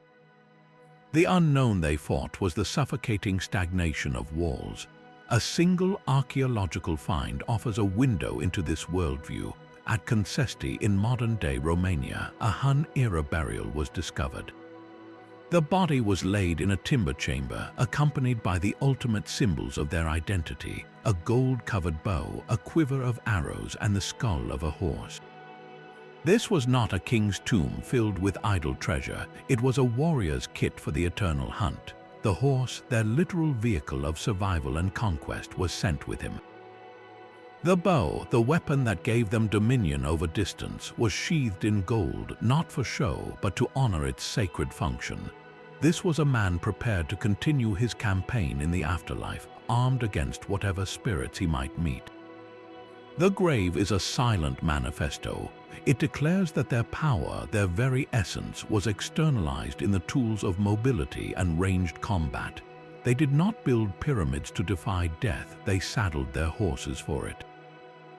When Attila stood before the gates of Rome and turned back, persuaded by Pope Leo I, the chronicles call it a miracle, but through the Hun lens, perhaps the city itself was the deterrent. Its crowded stink, its labyrinthine politics, its very stoneness may have represented a victory not worth the spiritual cost. To conquer it fully would mean to become it, to trade the sovereignty of the saddle for the gilded cage of a palace. Their war was against that cage in all its forms. They swept across continents not to build an empire of stone, but to prove, again and again, that the only empire that mattered was the one you could carry with you under the watchful eye of Tengri on the back of a horse. The Mead Hall was a fragile island of firelight in a sea of eternal night. For the Anglo-Saxons, the timber walls of Heorot were not just a royal palace, they were the very definition of civilization, a place of song, loyalty, and shared warmth. And just outside, in the freezing fens and mist-shrouded moors, something listened in the dark, hating the sound of human joy. This primal fear is captured forever in the epic poem Beowulf, a saga that is less about a hero and more about a culture staring into the abyss that pressed against its wooden walls. The poem opens with a celebration in Heorot, the hall of King Hrothgar. The scop, the poet, sings of creation, and the sound of harp and laughter echoes into the wilderness. This noise is an affront to a creature named Grendel, who is described in a chillingly specific lineage. The poet calls him a descendant of Cain, the biblical first murderer. This is crucial. Grendel is not a random monster. He is the embodied curse of violence and exile, a living piece of ancient sin that now haunts the Danish shore. For 12 years, he enforces his silent embargo on joy. When night falls, he comes from the misty moors to stalk the hall, seizing 30 warriors at a time to carry them back to his lair and feast on their flesh. Heorot, the symbol of human community, becomes a charnel house, a place no one dares to sleep in after dark. Into this paralyzed kingdom sails Beowulf, a Geatish hero from across the sea. His first battle is a direct confrontation with this curse. He vows to fight Grendel without weapons, on the monster's own terms, with bare hands. That night, as the warriors sleep, Grendel bursts through the heavy door. The Old English text captures the visceral horror. Grendel ongen onslit Gretten. He began to grasp his savage assault. He seizes a sleeping man, tears him apart, and drinks the blood from his veins. Then he reaches for Beowulf. In the dark, the hero's hand locks onto the monster's arm with a grip of iron. The hall shakes as the two titans struggle, benches splintering, mead spilled. Beowulf's men wake and try to attack, but their swords slide uselessly off Grendel's enchanted skin. This is a fight that cannot be won by an army, only by one man's preternatural strength. With a wrenching tear, Beowulf pulls the monster's arm clean from its socket. Mortally wounded, Grendel flees back into the fens, leaving a trail of blood behind him. The arm is nailed to the rafters of Heorot like a grisly trophy, a sign that the hall has been reclaimed from the dark. The celebration is thunderous. But the war is not over. It has only invited a second, more terrifying retaliation. Grendel's mother is no mere beast. She is a swamp hag, a brimwolf or sea-wolf who dwells in a lightless mere, a lake whose waters are poisoned with blood and boiling with heat. When she comes to Heorot that night to avenge her son, she is not a mindless brute.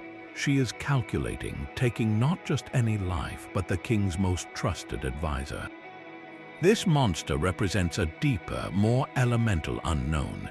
If Grendel was the curse of violence, his mother is the unforgiving natural world itself.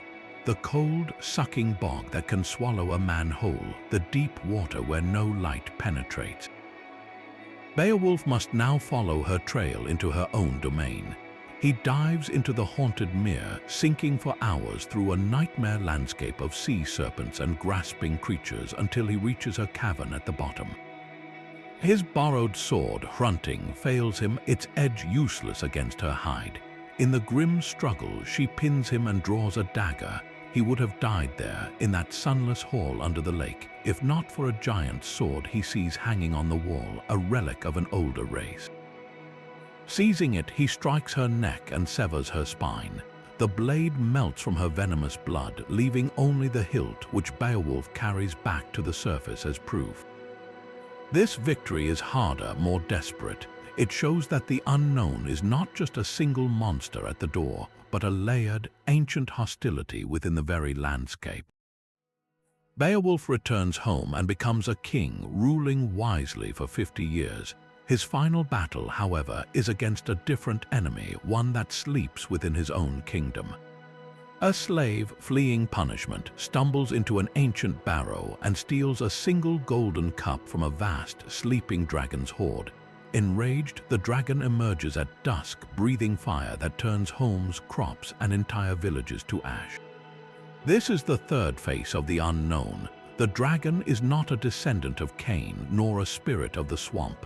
It is greed incarnate, the guardian of cursed gold, and a symbol of time itself. It represents the internal threats that can destroy a kingdom from within, the legacy a king leaves behind, and the inevitable approach of death. Old now, Beowulf knows this is his final fight. He marches out with a small band of men, but at the crucial moment, all but one, the young Wiglaf, flee in terror. Beowulf faces the serpent alone. his sword fails again, and the dragon's venomous bite finds its mark. Though Wiglaf helps strike the killing blow, Beowulf is mortally wounded. With his last breaths, he asks to see the treasure he died for. The hoard is brought forth, glittering and useless. He names Wiglaf his heir and dies. His people, fearing invasion now that their protector is gone, bury the treasure back in the ground and raise a lighthouse barrow on a cliff, a beacon for sailors and a monument to a lost age. The poem ends not in triumph but in solemn prophecy of the Geat's coming doom. The manuscript itself, the Noel Codex, carries the weight of this story. On the page, the Old English script is dense and powerful. The letter Win looks like a thorn, the eth curls like a dragon's tail. In one famous illustration, Beowulf is depicted wrestling the sea monsters during his swim, a chaotic tangle of limbs and serpentine bodies in the margin. The poem was likely recited aloud in mead halls, the alliterative lines pounding like a drum for on flowed, fire on water, atol iglika, terrible fierce fighter. For the Anglo-Saxons, these stories were their spiritual armor.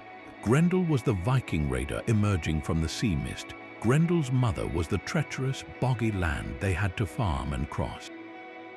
The dragon was the internal strife that could tear a kingdom apart, or the slow decay of a leader's strength. Beowulf's 3 battles map the entire perimeter of their fears, from the external curse of violence to the indifferent wrath of nature, to the internal fire of greed and mortality. The mead hall's light was always temporary, but the poem insists that facing the monsters again and again with courage and loyalty was what gave that light its meaning. The incense that fueled the ancient world's prayers rose from a land of stark cliffs and deep valleys. In the highlands of southern Arabia, the kingdom of Himyar grew wealthy, controlling the trade routes for frankincense and myrrh, the sacred smoke that connected empires to their gods. For centuries, Himyar had worshipped a pantheon of local deities, celestial bodies, and powerful jinn, spirits woven into the very fabric of the desert and the mountains. But in the late antique period, as the Roman Empire Christianized and the Sasanian Empire held its Zoroastrian faith, a profound and radical shift occurred. The Himyarite elite did not merely adopt a new god, they declared a theological war. They converted to Judaism, transforming their kingdom into a monotheistic fortress in a traditionally polytheistic region. This was not a quiet personal faith. It was a political and spiritual weapon wielded against the terrifying unknown of rival, imperial monotheisms pressing in from all sides. By embracing the God of Israel, the Himyarite kings were drawing a line in the sand, asserting a sovereign, independent identity that was neither Christian nor Zoroastrian. They were fighting to control the narrative of the divine itself in a world where religion and power were inseparable. A recently discovered inscription called the Beit al-Ashwal text makes this declaration in stone. It is not a lengthy theological treatise, but a stark, powerful statement. It records the construction of a place of worship, and it invokes not the old Arabian pantheon, but a single, specific power, the Lord of heaven and earth, the God of Israel.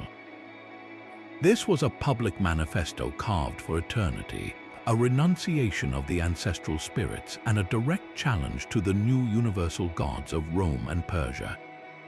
The war turned from ideological to horrifically physical under the rule of King Yusuf Asar-Yathar, known in outside sources as Dhu Nuwas. A fervent Jewish convert, he saw the growing Christian community within his realm, particularly in the prosperous oasis city of Nadran, as a fifth column, a spiritual infection of the unknown sponsored by the Christian Byzantine Empire to the north. In the year 523, he moved to eradicate it. Accounts from Syriac and Greek chroniclers, though written by his enemies, paint a chilling picture. Dhu Nuwas laid siege to Nadran. After its capture, he offered the Christians a choice: convert to Judaism or die. When they refused en masse, he ordered a massacre. The chronicles speak of believers being thrown into fiery trenches, a purge designed to cleanse the kingdom of what he saw as a corrosive foreign belief. The martyrdoms at Nadran sent shockwaves across the Mediterranean world, prompting a military response from the Christian kingdom of Axum across the Red Sea. For Deheunuwas, this was not simple brutality, it was a cosmic battle. Every Christian convert represented a breach in the spiritual walls of his kingdom, a point where the unknown and hostile divine could infiltrate. His violence was a desperate, extreme attempt to maintain a pure, monolithic theological state in a region that had always thrived on diversity and exchange. The stage for this drama was a landscape of astonishing engineering. The heart of Himyar's power and prosperity was the Great Marib Dam, a monumental feat of masonry that tamed the seasonal floods and turned the desert into a vast, fertile plain. Its sluice gates and massive stone walls were a testament to human mastery over a capricious environment. The dam was more than an agricultural tool, it was a symbol of the kingdom's covenant with order. To control water in Arabia was to hold the power of life itself. The ruins of Himyarite palaces and temples that dot the landscape, with their distinctive square, windowless designs and intricate geometric friezes, speak of a culture that valued enclosed, defined spaces. Their architecture was a physical echo of their theological shift, turning inward toward a single, defined truth and away from the open, pluralistic pantheon of the past. The kingdom of Himyar's war was perhaps the most intimate and ideological of all. Their enemy was not a dragon or a spirit of the desert, but an idea in the mind of their neighbor. They fought to make the unknowable God known and exclusive, to carve a kingdom of strict belief from the crossroads of the world, a final, defiant stand for a singular truth before the tides of history washed their dam away. The highlands of Himyar were a fortress of faith, but on the other side of the world, a civilization fought its gods in the very mud of its temples. Along the arid coast of ancient Peru, the Moch built not with stone, but with millions of sun-dried adobe bricks, erecting massive stepped pyramids called huacas that rose from the desert like man-made mountains. Theirs was a world painted in bold colors and sculpted in exquisite clay, a world where art was not a luxury but a direct line to a terrifying reality. On their stirrup spout pots and in the murals that covered their sacred walls, one deity appears again and again, a figure of such pervasive dread that he seems to have been their constant companion in a brutal war for survival. This is Apophis, the decapitator god. His form is a nightmare fusion, often part human, part spider, part feline, with serpentine fangs and glaring eyes. His most consistent attribute is the tumi, a crescent-shaped ceremonial knife, held aloft in one hand while the other grips a severed head by the hair.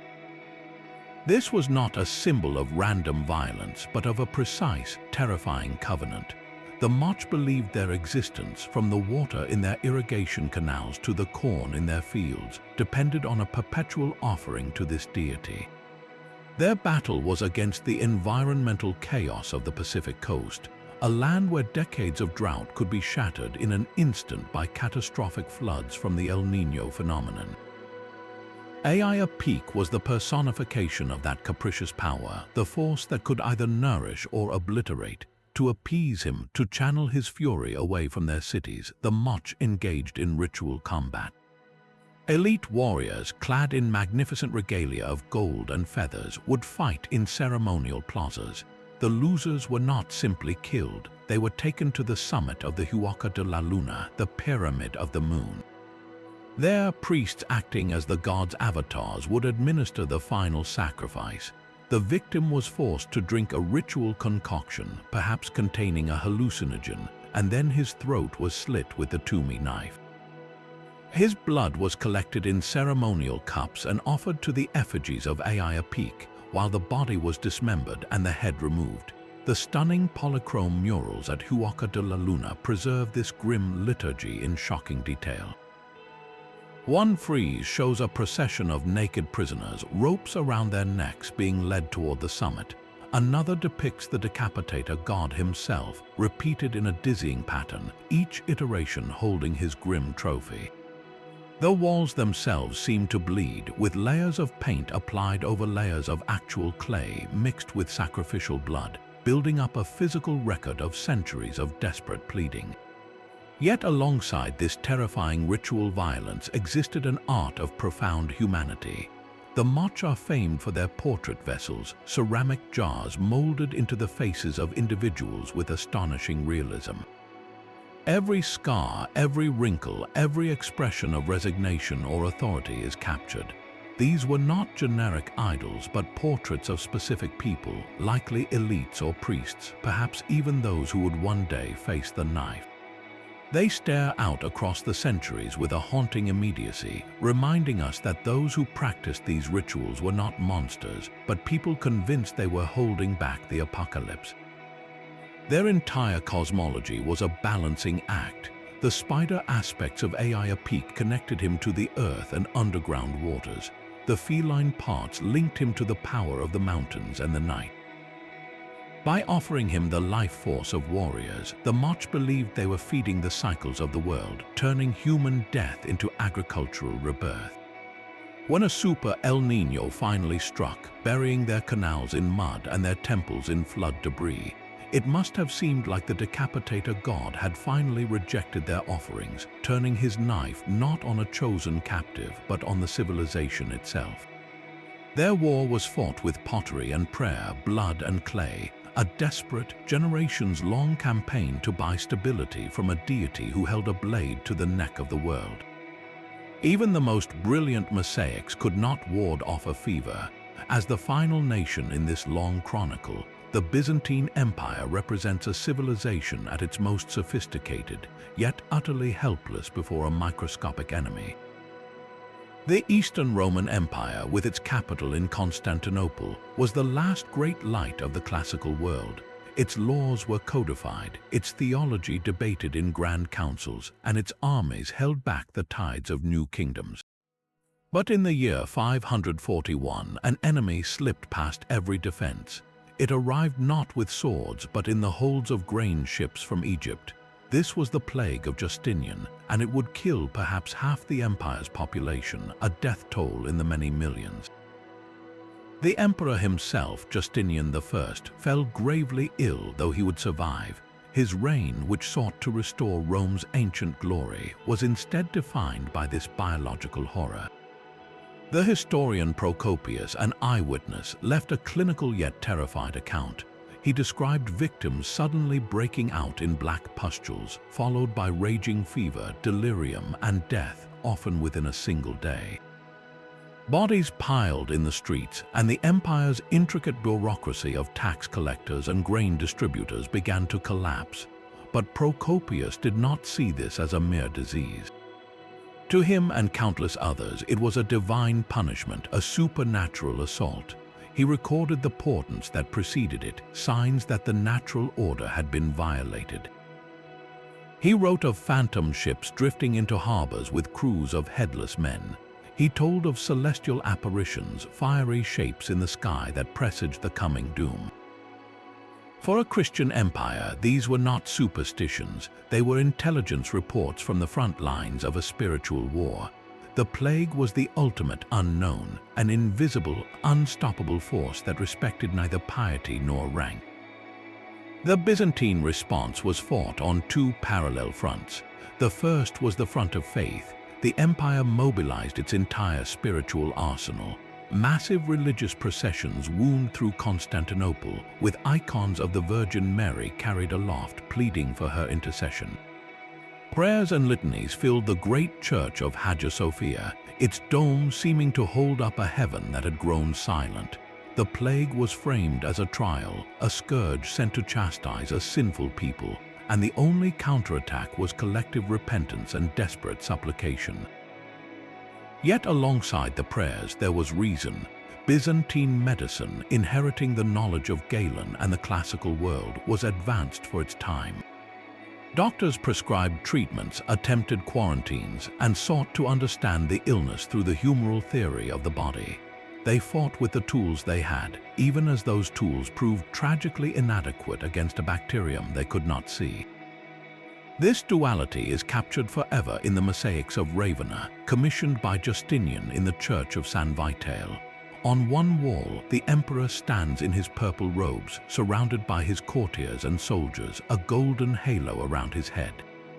He holds a paten, a bread basket for the Eucharist, asserting his role as God's vicegerent on earth. Opposite him, his wife, the Empress Theodora, is arrayed in majestic jewels and a stunning cloak depicting the three magi. They are images of supreme, divinely sanctioned order, of an empire that believed it was the earthly mirror of heaven.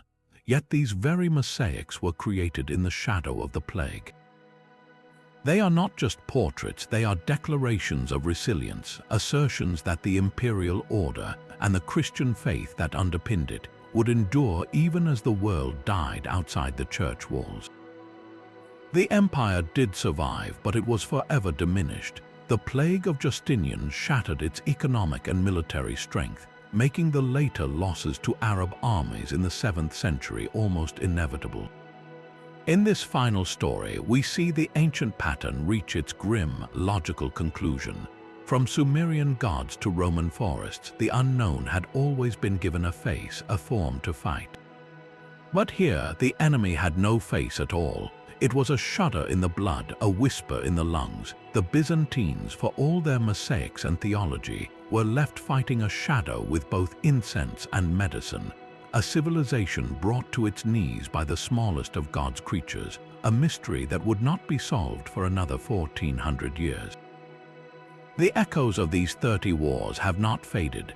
From the sun-baked ziggurats of Sumer to the frozen tombs of the Scythians, from the ball courts of the Maya to the plague-stricken streets of Constantinople, every civilization we have walked with faced a void and gave it a shape. They fought with the weapons they had, stone against serpent, prayer against pestilence, blood against drought, and story against silence. Their monsters were not fantasies, but the crystallized fear of what lay beyond the firelight, the map's edge, the limits of their understanding. In giving that fear a name, Humbaba, Apophis, Vritra, the Jinn, they did not admit defeat. They declared war, and that war defined everything.